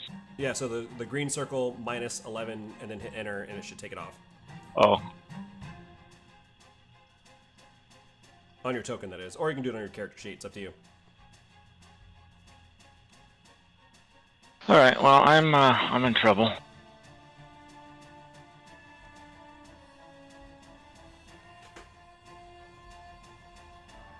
Alright, it is your turn. Sorry, it's been a month. Spells. No worries. But always remember, you can use the downtime between turns to, study up on your stuff. Plan out some My maneuvers. apology. I'll just make a decision then.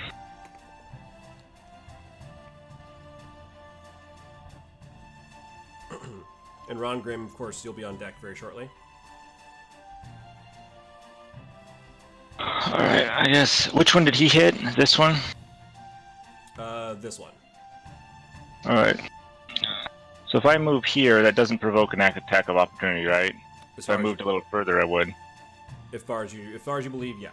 It's when you don't know what their reach is, but for the most part, you assume their reach is probably 5 feet ish. Alright, well, let's do the best I can. Okay, it does hit 18 unfortunately does not hit these things. As you go ahead and you swing your sword through, it just narrowly evades. It almost like blinks out of existence for a moment and then reappears after you swipe right through.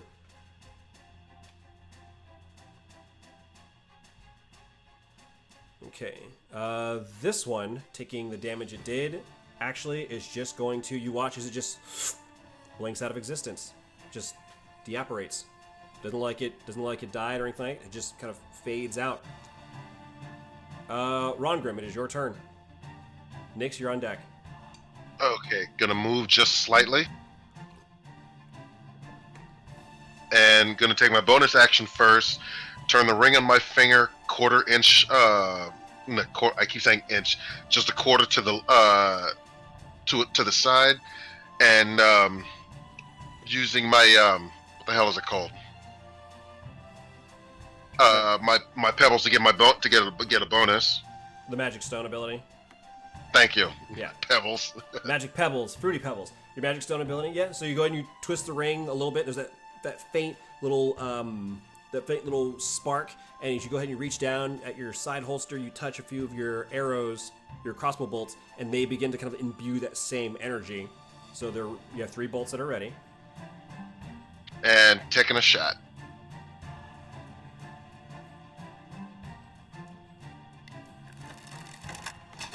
$26, 7. This time, as the bolt goes through, it still goes through it, but there's kind of like this spark of energy as it passes through, and it kind of has this warbling effect. It's like, it still maintains, but this time it definitely looks like it's sunk in. Anything else for your turn, Rogrim? No, that's gonna be it. Okay. Nix, it is your turn. Eerie, you're coming up shortly.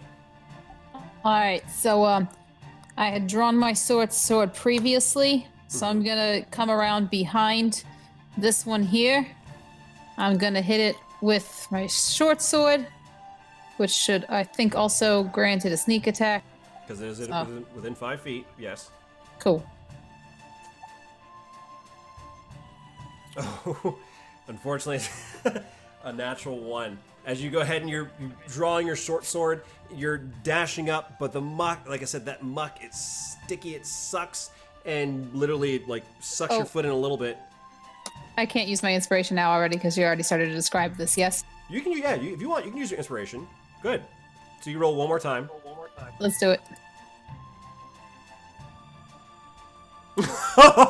With a natural 20. Oh, goodness. Worth it. Okay, so time to re-describe this. So, like, yes, you're running up, your foot gets stuck, you're like, ah, damn it, and then you just yank your foot out, like, literally yank your foot out of your boot, and just kind of, like, swing around, and the short sword just swipes, like, or no, just, like, kind of swipes underneath it, like, with a very daring cut. So that's, oh my god, how much damage is that?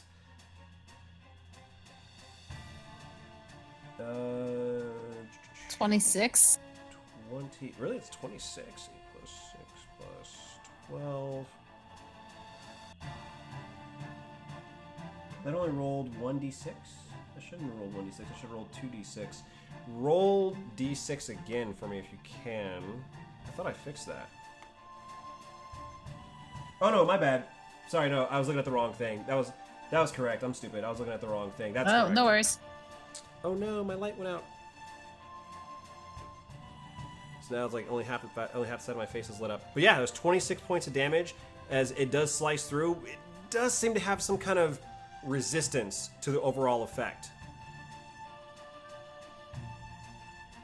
All right, and then... Sorry, go ahead. Yeah, so it does definitely take the damage, but kind of like similar when you saw Rongrim attack, it has some kind of unique resistance to the overall effect.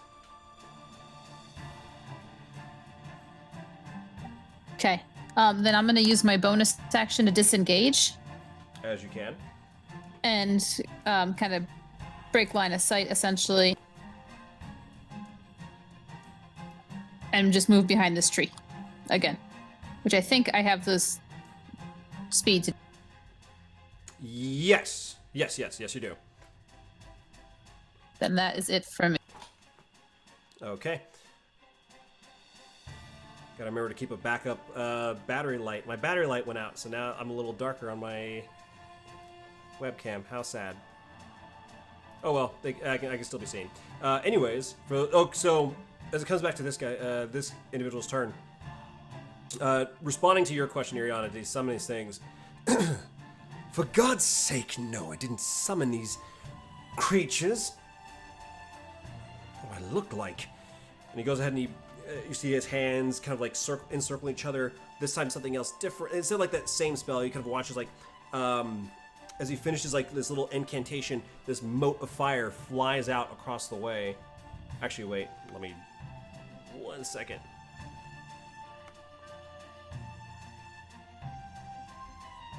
Nope, actually no, he's going to cast the same spell again. At the one near Ashlane. So, same deal, magic missile.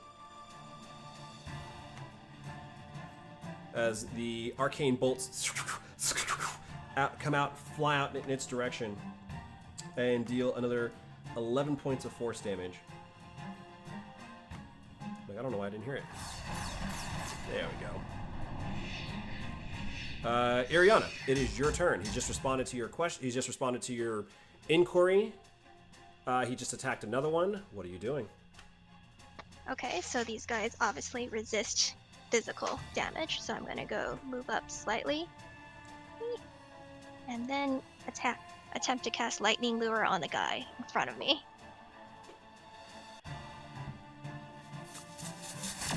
Okay, has to make a strength saving throw. Against a, what, DC 13? Oh, wow, it got a 0. So yes, it is pulled, and it ends its turn within 5 feet of you, which means it takes the lightning, is it lightning damage? Yes. And it's in the word lightning lure. And, nope, it isn't. Unfortunately, you watch as the lightning damage wraps around it and it just fades out.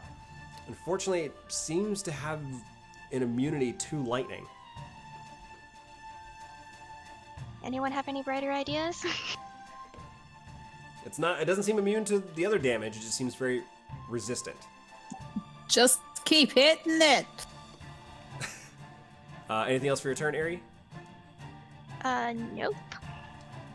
Okay. So then next... Oops. Did it skip a turn? It looks like it skipped one of their turns. Yes, it did skip a turn. But, same thing with this one. This one actually just deapparates, just fades from existence. It just disappears. You're not sure why, it just did so. For this one's still got some health to it. Is going to go ahead and try to shock Ashlane once again. Let's see, for 22 to hit for 13 lightning damage. Are you dead? Well, Yeah, I think. Well, not dead. You're unconscious.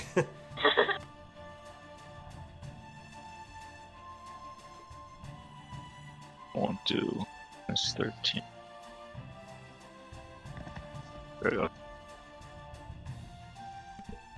So, on your turn, Ashlane, I need you to make a death saving throw. Death saving throw. Okay, so that's On your character sheet? I just click the death save. Yep. With a 12, 1 out of 3 successes, so keep it up. In the meantime, Ron Grimm, I believe it is your turn.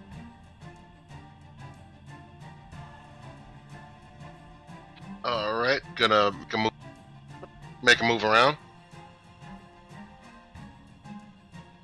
just so I don't hit Eerie. All right, go for it. And using my next infused shot, gonna take another shot.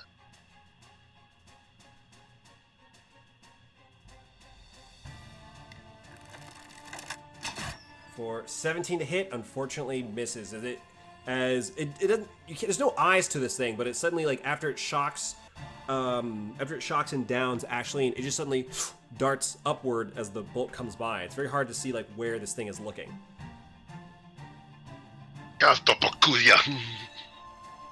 Anything else for your turn? Not at the moment. Okay, Nyx, it is your turn. All right. Think I'm gonna do pretty much the same thing I did before. Gonna come around the tree. I'm gonna hit this damn thing again. Sounds like a solid plan. If it ain't broke, don't. With a 9, Unless you don't hit it. with a 9, you go ahead, you reaching up, and it just darts upward. I mean, when I say upward, it gets, like, right out of your reach. Best way to dodge a short person is be higher. Anything else for your turn by chance? Same thing again. I'm gonna disengage and break line of sight. Okay. Let's see. And when you're ready, EOT, you can click, and it's a little pink button in the chat. Yeah. Sorry, that was baby's fussing. Oh, no worries. Let's see, so he's gonna go ahead and move up a little bit more to get closer. And doesn't want to burn up that one, so he will, in this time, reach out and cast Firebolt in that direction. Oh, with a 16. I should have went magic visible. Oh well. With a 16, the bolt just flies and hits like the water near you. Just he goes, ah, curses. Eerie, it is your turn.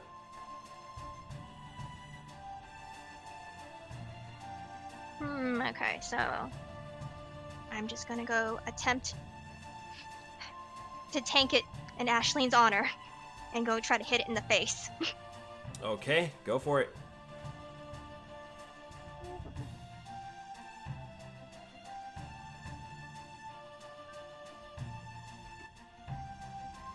Nope. With a 5, unfortunately, yeah, that is a miss. You're just trying to jump and swing at it, and you can watch it just kind of like bobs up and down, like occasionally, just to kind of stay out of your reach. Anything else for your turn? No. Okay. It's going to go ahead and, because why not? It's feeling good. It's going to make a shock attack at you, Ariana, for 21 to hit. Can I, in reaction, cast Absorb Element? You certainly can. So, well, I mean, do you want to? I mean, yeah, it's up to you. It's 5 lightning damage. 5 lightning damage? Yes. Oh, that's what's coming at me? Yeah. Do I take it in the face? Just. It's up to you. Do you want to take that or absorb it? I'll take it this time and Okay. save it for the Yeah. 10. Yeah, so you take 10 lightning damage, or sorry, 5 lightning damage. So you put the 10 in my head. You take 5 lightning damage, it shocks, like, kind of throws you off a little bit, but you're maintaining. Next, it is Ashleen's turn. Ashleen, give me another death saving throw, if you would. Let's see, 1 success, 1 failure. Rongrim, it is your turn. All right, using my final bolt.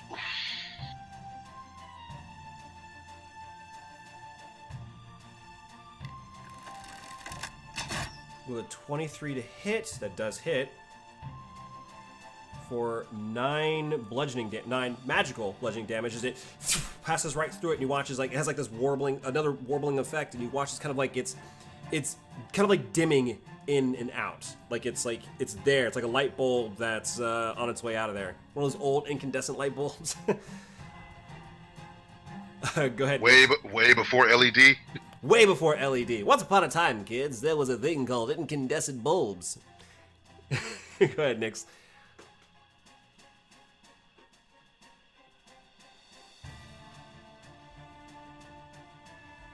Probably dealing with the baby, I think.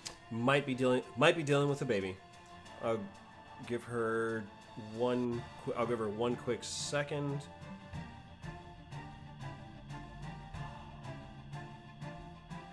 Because I assume she's gonna run out and try to make an attack. But the other individual, I won't say his name. It's his turn. His turn's next, so I'll just go ahead and have him do a quick firebolt to see if he can finish it off. 20 to hit. It does seem to be resistant to that kind of element of damage, but not completely immune, as the damage does strike against it. The firebolt, and this one, instead of like you watch the other ones kind of like deapparate, disappear, this one actually takes the thing and it watches it just breaks, warbles apart, and then just it kind of like has a soft explosion where the lights like disappear into further other motes, almost like a classic Mega Man death, where like wah wah wah wah, and like the little bubbles disappear. I'm dating myself with all of this stuff, but with that, that essentially does take us out of combat. So the question is, as the hostiles disappear, what are you doing? I'm checking up on Ash and also seeing if there's anything good on the body. As you go to check, there's nothing there. There's no body. It just kind of deapparates.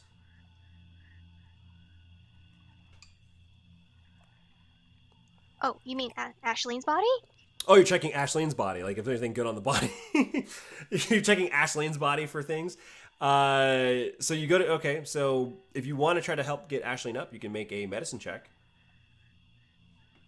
Unfortunately, you would do that at disadvantage because I believe you still have a point of exhaustion.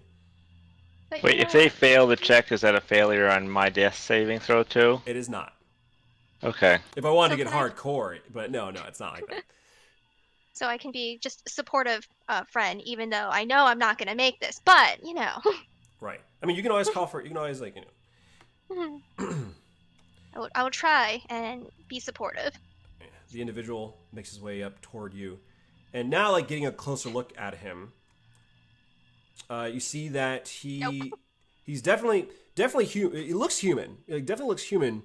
And you notice there's a very, very faint tip to his ear, and you realize, oh, he's half elf.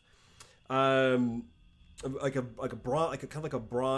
coffee skin complexion, kind of like curly hair on top. He's like this goatee, goatee, but like a full, like almost like a full beard kind of going around, or well kempt full beard going all around his face. He comes by.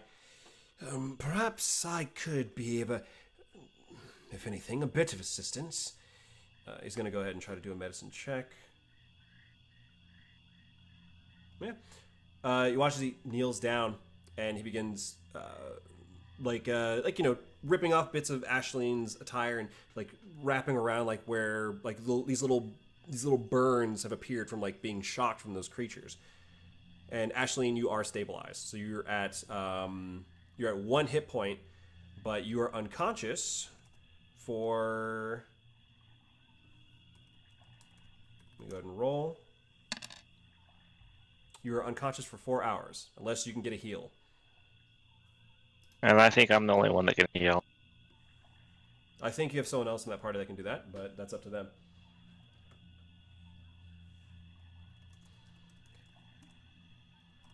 But anyways, as things calm down, I mean, well, in one essence, it's good to see another individual here.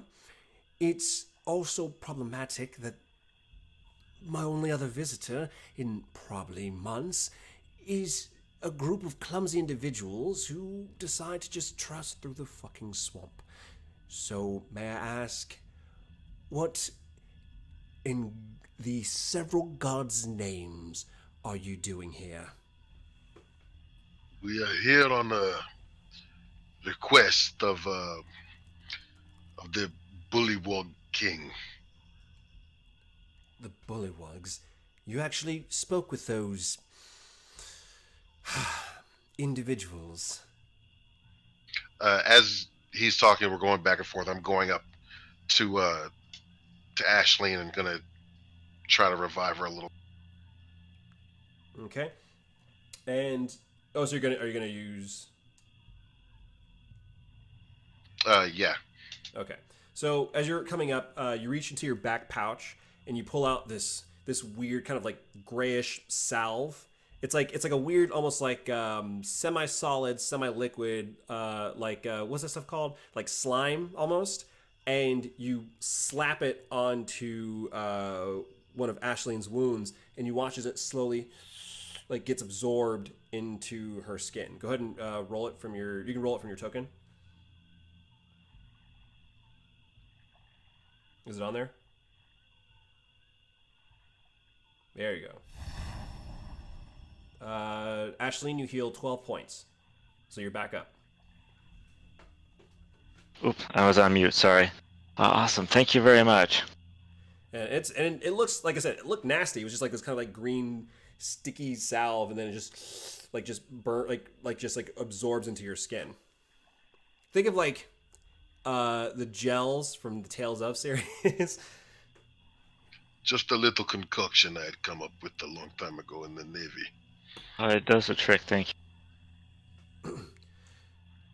So you actually spoke with the Bullywugs and their Lord of the Muck. You put like air quotes. Yes, we have. Our actual goal is trying to get to the tower to the north, but he has a key that we need, one of, and he will not give it to us until we investigate this area. Nix, was that on purpose, or was that more of like a... That was on purpose. Like, Okay. dude. So you hear... much. He kind of glances between the two of you and... Going to the tower. Well, that seems just as crazy as, well, going through the swamp as loud as possible. Well, for the meantime, we're probably safe, but those things will be back. They always come back. In They any mostly case, come at night. Most. They come, well, most of the time I find them at night, but there are a few here in the day. Oh, apologies, allow me to introduce myself. I am Salvador, and you lot are... Nix. my name is Rongrim. Pleased to meet you. Ashleen, thank you. And Ariana. look between you all, and as he kind of goes between, like, Ashleen introduces herself, he kind of glances at you for a second, kind of narrows his eyes just a bit. Interesting. Well, regardless, if you've come to stop the tree, I assumed he asked, or stop the spirits from coming, you're out of luck. I was given that same task. And here we are. nothing. After studying this for, well, I've been in the swamp for months. After studying this tree for a few weeks, the spirits seem to always come back. I'm assuming there's some kind of trick to it, but in the meantime, I've gotten nowhere. How long have you been at this? Here, well, the tree itself, I'd say a little over a week, maybe 13, maybe 14 days. It's getting hard to tell. It's always just so dark. And he goes ahead and he, actually, is light coming off of him? Yes, it is. And he goes ahead and he taps his staff. Hope since they'll be gone for a short bit, he taps it. He actually reaches his hand out because he let go of the staff earlier, and he reaches his hand out and he watched from the tree that his staff flies to his hand and it lights up even brighter. So how do you keep these things away from you? Most of the time, I'm just quiet. I try not to draw attention to myself. I usually hide out here until sundown, where then more appear. But for the most part, I have a few tricks. But it doesn't always work. And as you can see, it kind of comes closer toward the tree itself. And as you can see, no matter what I do, they always come back. I believe it has something to do with, well, there has to be something with this tree. I mean, and kind of like, you see, like, kind of goes back to studying. I mean, why else? Why else would they always generate around the tree itself? They always come from the same place? Not the same place, but they never apparate more than, let's say, 100 feet away from the tree. They always attack? When they see you, but yes. Sometimes bullywugs come by and they either die or don't stay very long.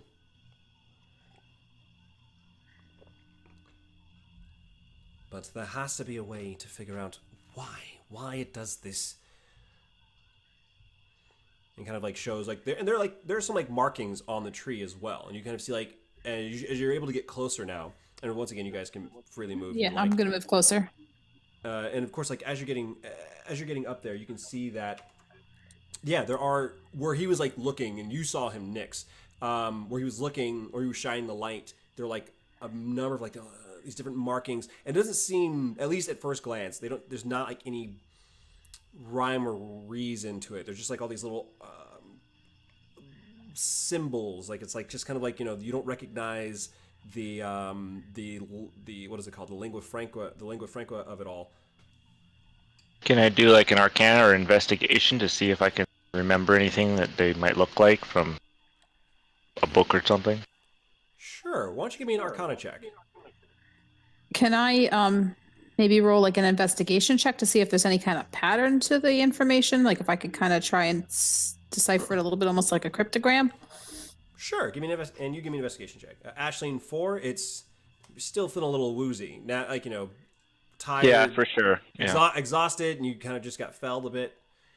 But as you're kind of like, you're like, it seems, Nyx, you take a few steps back and kind of put your hands up, like where you like take both your fingers together, and like your hands and kind of like two L shapes, and like bring them together. And you're like it's got to be a different way.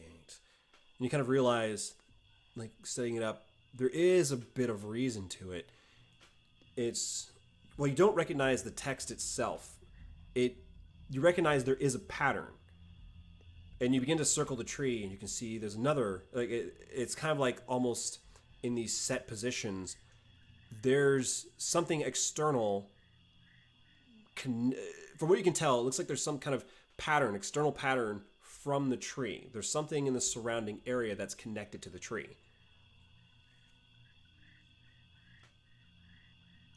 So I turn to the dude in the purple dress who says he's trying not to draw attention to himself, and say, "Hey, Salvador, or whatever your name is. Yes. Did you notice that there's a pattern here?" Well, of course there's Well, damn. There is a pattern. Oh, how did I not see that? Perhaps if I was 3 feet shorter, that would have been more obvious. But yes, I do see. There is some kind of pattern here. And next, and like you kind of following along with it, like your attention's kind of drawn away. It's like it's somewhere, or like it's somewhere definitely around the tree. Like you don't know there's an external, like yeah, and he kind of like follows up with that. Yes, so it means there's an external source, like a seal almost. So I'm gonna take a step back, kind of start spiraling outwards from the tree, kind of taking a lap around it each time, seeing if anything kind of catches my eye. Okay, give me a either a perception check. I say a perception check. Okay.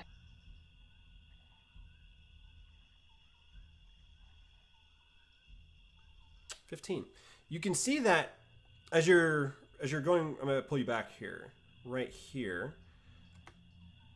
Oop! How'd you get over there? How'd you get over that? You see right there. There's a weird, like looking at the water. There's a weird kind of like rippling effect. Like a stone was cast, and the ripples never subsided. If that makes sense. Oh, I lost you there. I just said it does. All right, so I'll call Salvador back over again and kind of point this out, Okay. and everybody else too, And especially Ron.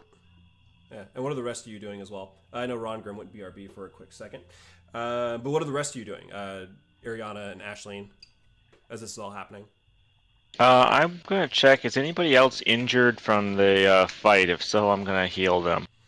If you can see the aura of somebody, it definitely means they're half health or lower. So that means or better yet, that's meta speak. To put it another way, if their aura is showing, think of it as like they're bleeding. If that makes sense. Okay. All right. I don't remember what happened to make him injured. Is there something I missed in the fight? Or He was you quickly remember. Oh yeah, he's still injured from the vines. oh, he does. Damn. All right. So I'm gonna spend points of lay on hands until he gets up to a point where he's not injured. I'd say how many points do you want to spend? You want to shoot out a number? I mean, if I go over that number, does it waste them? No. Okay. I'll do like I'm at what? I'm like half dead. So I'll give him say 7. 7, okay.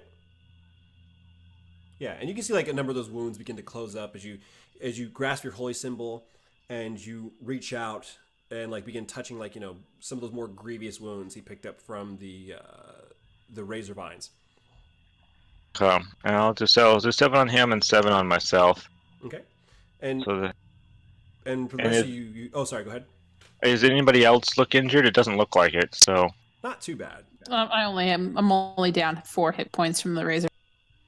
Okay. What about Yuri? Are you injured? Yeah, but not as badly as Rodger was. All right. Well, I've got one more I can give somebody, but I don't want to hold this up. So. Okay. And Ashleen, as you're coming across, you can see like with the light cast from Salvador's staff, you can see that there's like once again this rippling effect. It's just a very odd kind of like just almost like a pulsating effect in the shallow water. And I guess the question is, what do you do? What do each of you do? Like you can see like the pulsating kind of water there. I'm just gonna look at it. I'm obviously good for anything now. All right, so you're just gonna look at it. Anyone else? No, Ron Grimm's still BRB. Haven't heard him back yet. Anybody able to detect magic or anything? I mean, I know it's not normal that it just keeps rippling, but that's kind of where my expertise. not very insightful right now. I can't. I don't have detect magic prepared, unfortunately. All right. I mean, you can always choose to, do something. You can try to interact with it different ways. It's up to you. Can I see anything under the water? Or is it just like rippling muck water? From what you can tell, it just looks like it's shallow water, probably about a foot deep, and like beneath it is like muck. There's lily pads, but ultimately it's just like this very gentle rippling water, like I said, from a center place and kind of like just rippling out. Divine sense of presence of evil, noxious odor. Let's see. Oh, sorry. It's the only thing I can think of. I mean, I can try to see if I notice anything evil around here. Let's see. Yes, you do sense. So you're gonna burn a spell for that? Yeah. Or is it like you burn a spell slot for it? Yeah. Okay. So I don't think it's a spell slot. It's an ability, right?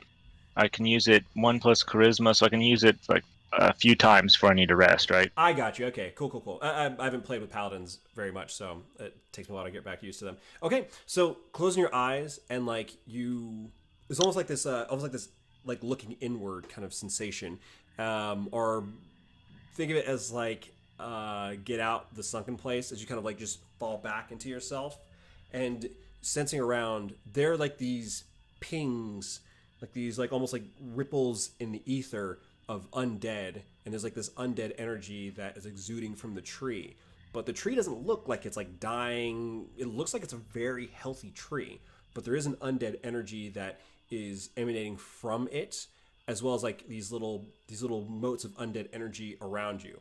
At least 2 in the immediate vicinity, possibly the 2 that vanished out of sight. Okay, I want to mark those positions while it's still. I'm going to tell the other people that I'm detecting some evil or some undead, some necromantic energy in the area, and then I want to mark the positions where they're at for the ability fades. Okay, yeah, and you kind of see like it's like okay, there's one to our immediate south, and there's one like northwest. So it's not like it's not terribly far. Oh. And Rongrim, I healed you. I don't know if it took for while you were away or not. Okay, thank you. And Rongrim, while you're gone, so there's this little so where they are on the other side of the tree, there is this like rippling water. They're just kind of standing before it, but it's like this rippling water, and it's like rippling from like a center point. So it's just it's very subtle, but that's all they can see right now. They haven't interacted with it in any kind of way yet. Copy that. So, and right now they're trying to figure out what they would like to do. So yeah, so the question is, what would you guys like to do in regards to this? You guys, like I said, you see the rippling water. What would you like to do? Can I just pick up a stick and put the stick in the water? Just kind of like poke. Okay. You take a stick and you poke at the water, and it disrupts the ripples for a moment. And then if you do take, after a while, like when those ripples subside, the initial ripples take over again, and they're strong. It doesn't seem like there's any change from you poking at it with the stick. Definitely not a dead body. Do something. I'm gonna stick a fishing hook in it. Okay. That's right. You bought some fishing stuff, didn't you? So yeah, you take your fishing tackle and you throw the fishing, throw the lure out there, and it bloop hits the water. You also have like a grappling hook or something if you want to troll it with something heavier duty. And nothing happens. Doesn't seem like any effect. There's no undead fish apparently, so. Really back.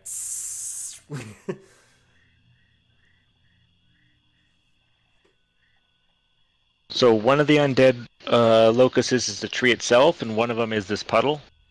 No, there's no undead energy emanating from the puddle.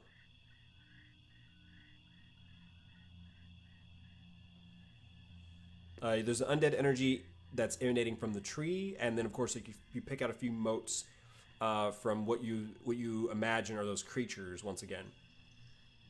They're just kind of disapparated or something.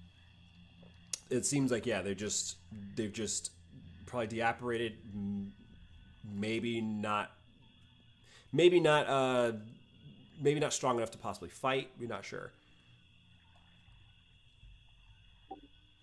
All right. Regarding this like energy or this rippling. I mean, I guess I already found this with the perception check, but I was just thinking maybe I could roll again and see if is there some like actual pulsation in the ground itself that's causing this that I could maybe kind of just find the epicenter of, or I mean, there's no vibration. There's no vibration in the Okay. ground and the earth. There's nothing like the earth isn't churning or anything like that. It's just a very, once again, like just the water itself on the surface is that very faint rippling. okay. That is weird. And then you said it's like a puddle, right? It's not like a Well, I mean, because there's water all around you, clearly. Yeah. But from that where that point is, that's where you can kind of see like that little section of water is rippling out probably 8 to 10 feet ish. Okay. Anybody want to stick their hand in there? I guess I can do it if you guys tie a rope to me and drag me back out if something goes the wrong way. Does Rodgrim have a purely mechanical hand? One of Ron Grimm's arms are look like they're pretty. I mean, it doesn't look mechanical. It's like a mixture of like leather and like metallic bits. So you want him to give you a hand, literally. Like, give me your arm. Ding, ding, ding. I'm gonna get that arm. I mean, you could replace that one, right? I think? Maybe? How much for Hey the arm? Buzz, get over here and give us a hand. Ron Grimm, you there? Oh, God. Okay. But you're going to repair it if something's wrong. No, That's my heart. Are you're gonna remove the arm? Yes. Okay. So you take like the 10 minutes to go ahead and you like begin like taking off the latches and you and it does come off and like it just goes slack after it disconnects from your body. I feel like maybe I should just go in there and stick my arm in there. Can't we find a squirrel or something first and dip it in first? Well, none of us are druids or rangers. I think if any of us were, they wouldn't do that. I mean, It's a good thing I didn't take that little mouse pet. I mean, Do you can have a certainly bounce try. pet or a hamster or something? No, well, it would have been for my background, but I didn't just didn't really seem like it fit. So I didn't have a Mr. Bojangles, so I just no. Point is no. But if I did, you wouldn't be allowed to stick them in the weird water. Okay, so Fine, I've already been to the water once. Nobody else wants to do anything. I will, Well, he already I will took go. off his arm. Yeah, I already took off my arm, dude. Might as well let me go for it. Alright. Okay, so what do you do with the arm?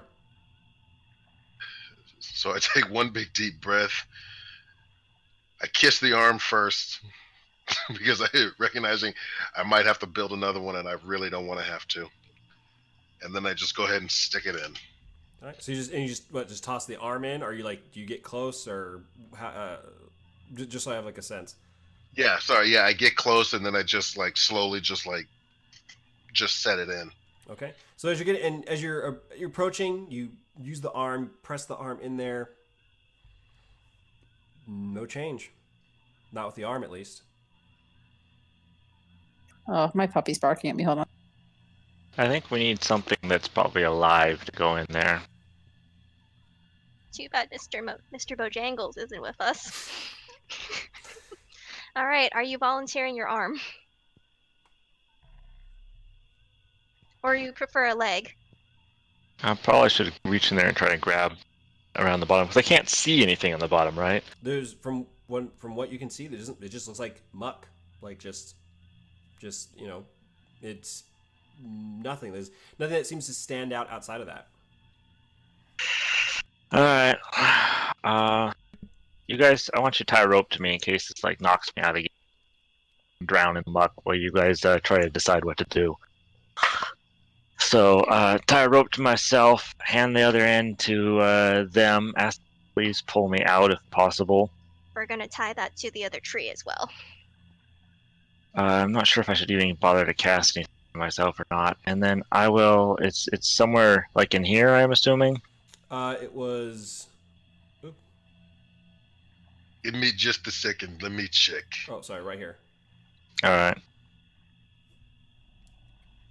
I go on my bag and just grab a rope of my own making. Use this. This should help.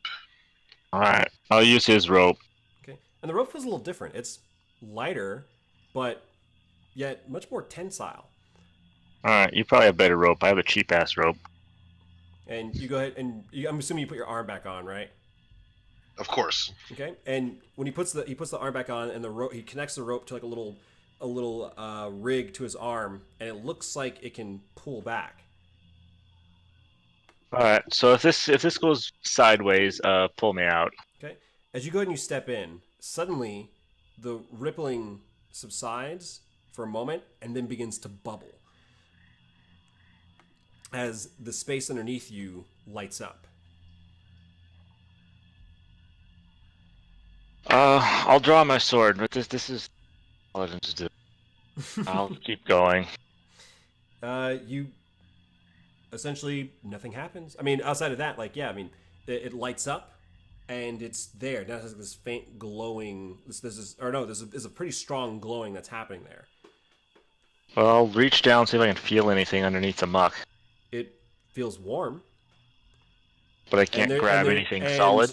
No, there's nothing solid there. But you can also see, and suddenly, one of the markings on the tree begins to glow as well.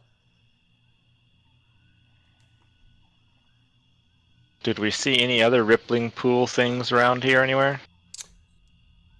You did not, but you can certainly check. For everyone else, why don't you give me a perception check? Anyone who's exhausted, disadvantage, of course. I'll go ahead and give a perception check. Okay.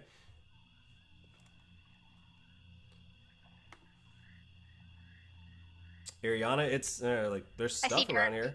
Yeah, you see plenty of dirt.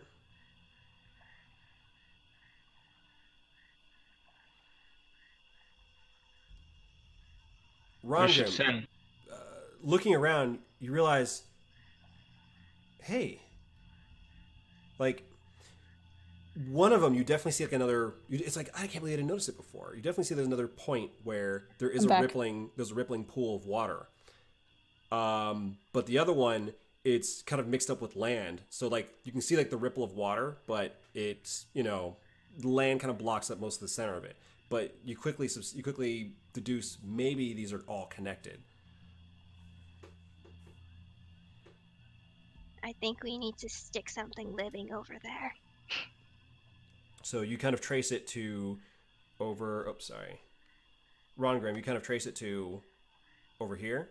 I don't know if you guys are zoomed out enough, and you trace another one over here. Can you do those again, please? I'm sorry. Over here, and over here. I'm not seeing any pings. Maybe they must be outside the illuminated area or something. Possibly, that's also a possibility. But wouldn't I be able to see a little bit because of? I just saw one by Erie.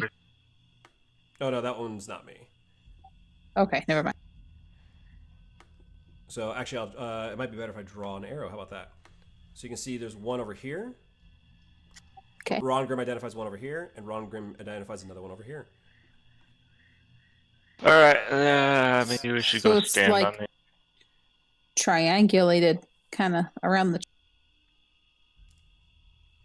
From what it looks like, it's a strong possibility. Nix, you stay there. I'll go to the one down this way.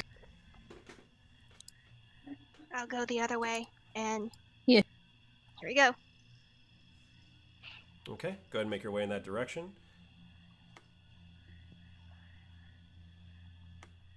And similar, like stepping into that, the rippling subsides, and then there's just this sudden bubbling as suddenly these glyphs begin to illuminate the space. And as it's and of course as it's happening, as those little spaces are being illuminated, you can see the tree is also kind of working in conjunction with it. So like Ron Grimm, you step on your glyph, and suddenly, the tree lights up another section. And Iriana, you step on your glyph, and suddenly, as it illuminates, there's a section on the tree that begins to illuminate as well. And you watch as the 3 locations illuminate, and then suddenly these lines of this orange amber energy begin running across the tree, almost like veins, as they connect to one another. And the section, as they all connect, in the midsection, or not like the midsection, but kind of 3 or 4 feet off the ground, this section that's probably 4 feet in length, or 4 feet tall, begin to rotate. Actually, the actual tree itself physically rotates, just that section, until it stops. And Nyx, from where you're standing, you can see there's this very faint opening in the tree. Cool. So before I call everyone back, I just look to my left to whatever his name is, and go, "You've been here a week, huh?" He needed more bodies. I know. She's just a little bit of a bitch. Okay, just looking down at her. Well, it's always nice to have a fresh pair of eyes on a situation, can't you agree? Plus, it appears I would have needed more of myself to actually make it work to begin with, so I think this is a boon, yes? Gnomes, man, what What can you say? Just kind of nod and go, yeah. Hey, guys. Wave them back. Come over here. And do we need to prop the door open if we get off of these things? Is it gonna? As you say that, for whoever steps off, the rings de-illuminate, and then the tree begins twisting back.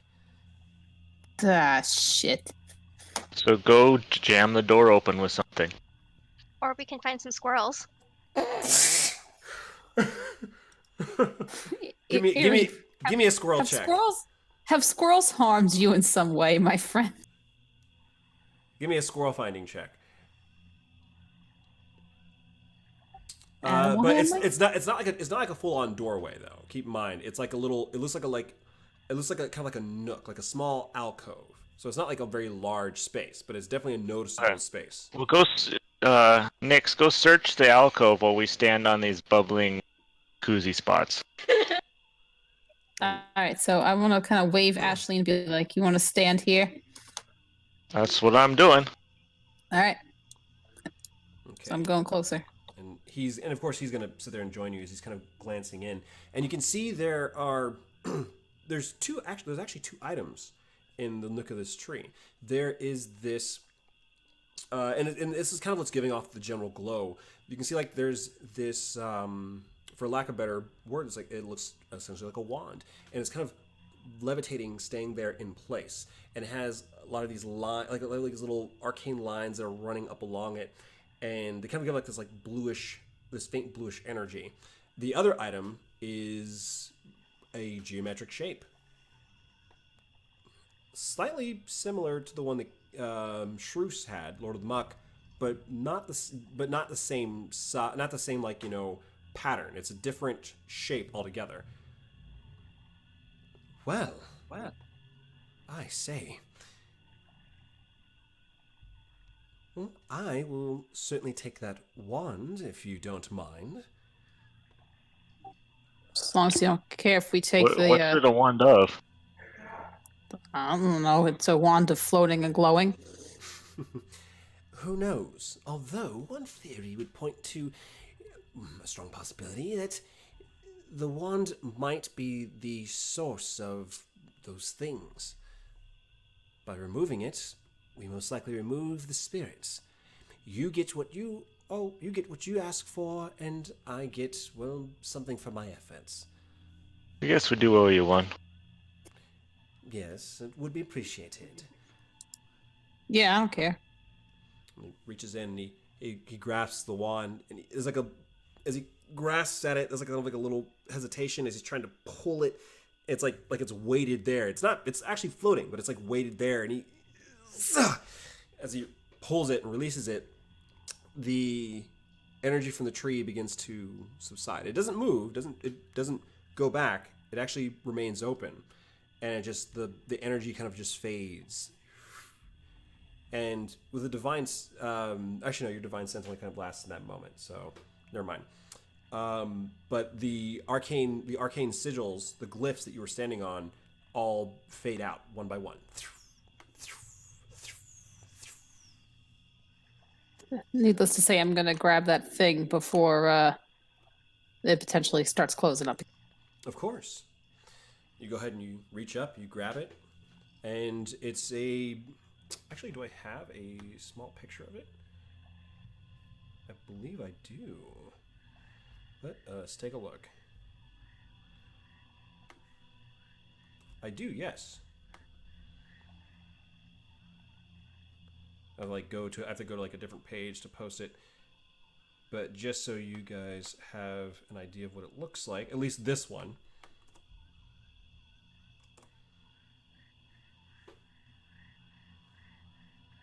So it's like I said, like a geometric shape. It's a Utah. It is a Utah. You found the Utah. Do.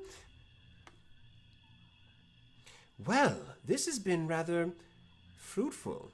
I mean, initially I was annoyed by bringing the spirits back, but this is a boon, a great boon. Perhaps you might run into me and possibly stumble upon one of my other research locations. Who knows? But, of course, do be careful traversing this marsh. I'm told not many people come back from here alive. What other research are you doing? Well, I don't know if I can reveal too much, but I'm researching little arcane hotspots, things that have propped up that might interest someone of my particular talents. Where are these hotspots? They might have what we're looking for, too. Give me a persuasion check. With disadvantage. With disadvantage. All right.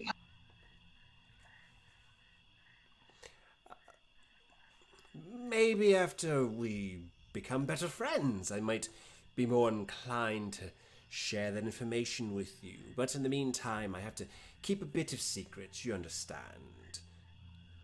I understand. How do we find you again? Oh, I'll be around. Here, my card. And he watches it kind of just... There's nothing in his hand. He kind of closes I'll it. find you. And then just suddenly there's a card right there. And he hands you the little writ of paper. If you are looking for me, just concentrate. And it will kind of give you a general essence of my direction.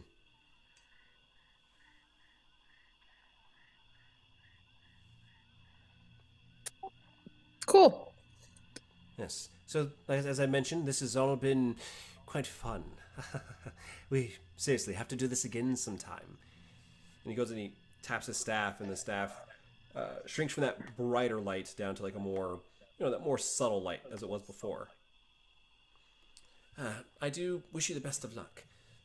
Do be careful, and at least till we next meet, don't die. Yes. Stay out of trouble, man. Okay. So you guys have essentially found you've obtained your first key. Now, All right. So we'll essentially wrap up here soon, but I guess the question is, what would you like to do? Would you like to begin trying to take a short rest, a long rest? The sun has set, or do you want to try to make your way back to camp, or anywhere else in theory? We should have asked him about the furbolgs if they were trustworthy, but oh well. I mean, he wasn't very trustworthy, maybe, but you know. Well, he did help us when the furbolgs did. Oh, bullywugs? Yeah, bullywugs. All right, but what would you guys like to do, or at least kind of get in the general, kind of like in the general idea of where you're trying to go or what you're trying to do for the evening? Right now, I say let's take a long rest. Same. Yeah, I think it's gonna take us all night to get back to camp. And plus traveling at night. It does, but will we get a better rest? I mean, we have to sleep out here on third. I mean, if we made it back to camp, we actually have tents and whatnot, and then we can be all fresh and ready to go in the morning. Princess, you want to It's walk gonna- through the dirt? I'm just gonna slow blinking at her while she's explaining this whole thing. Like, sleep on the ground? Yes, it's disgusting. Yeah, you said be ready for the morning. You know it's gonna be morning by the time we get back there. Maybe that's besides the point. The point is we have beds back there.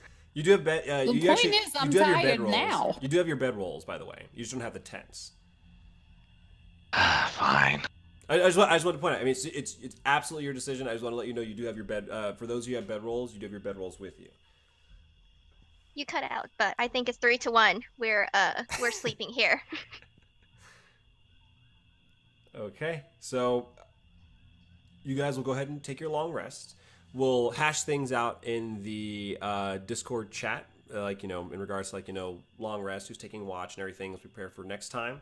But that brings us to a wrap for this. This has been fun. I mean, we didn't get as many encounters as I thought we were going to get into, but you guys technically got luckier on the rolls than I first imagined. There's still so much to explore with this whole little island chain here, and it's going to be fun for you guys to break it all down. As always, the VOD will be up, should be up on Twitch, should be up on YouTube with all the links and all the other fun stuff. Hell, I think we might start, I'll probably put the link for the Discord, for the RP Discord, so like anything they do like off, like, on stream or off stream will kind of be relayed there. So yeah, fun times. But we'll have that up. We'll see you guys next week, and yeah, you stay cool. You stay classy, San Diego.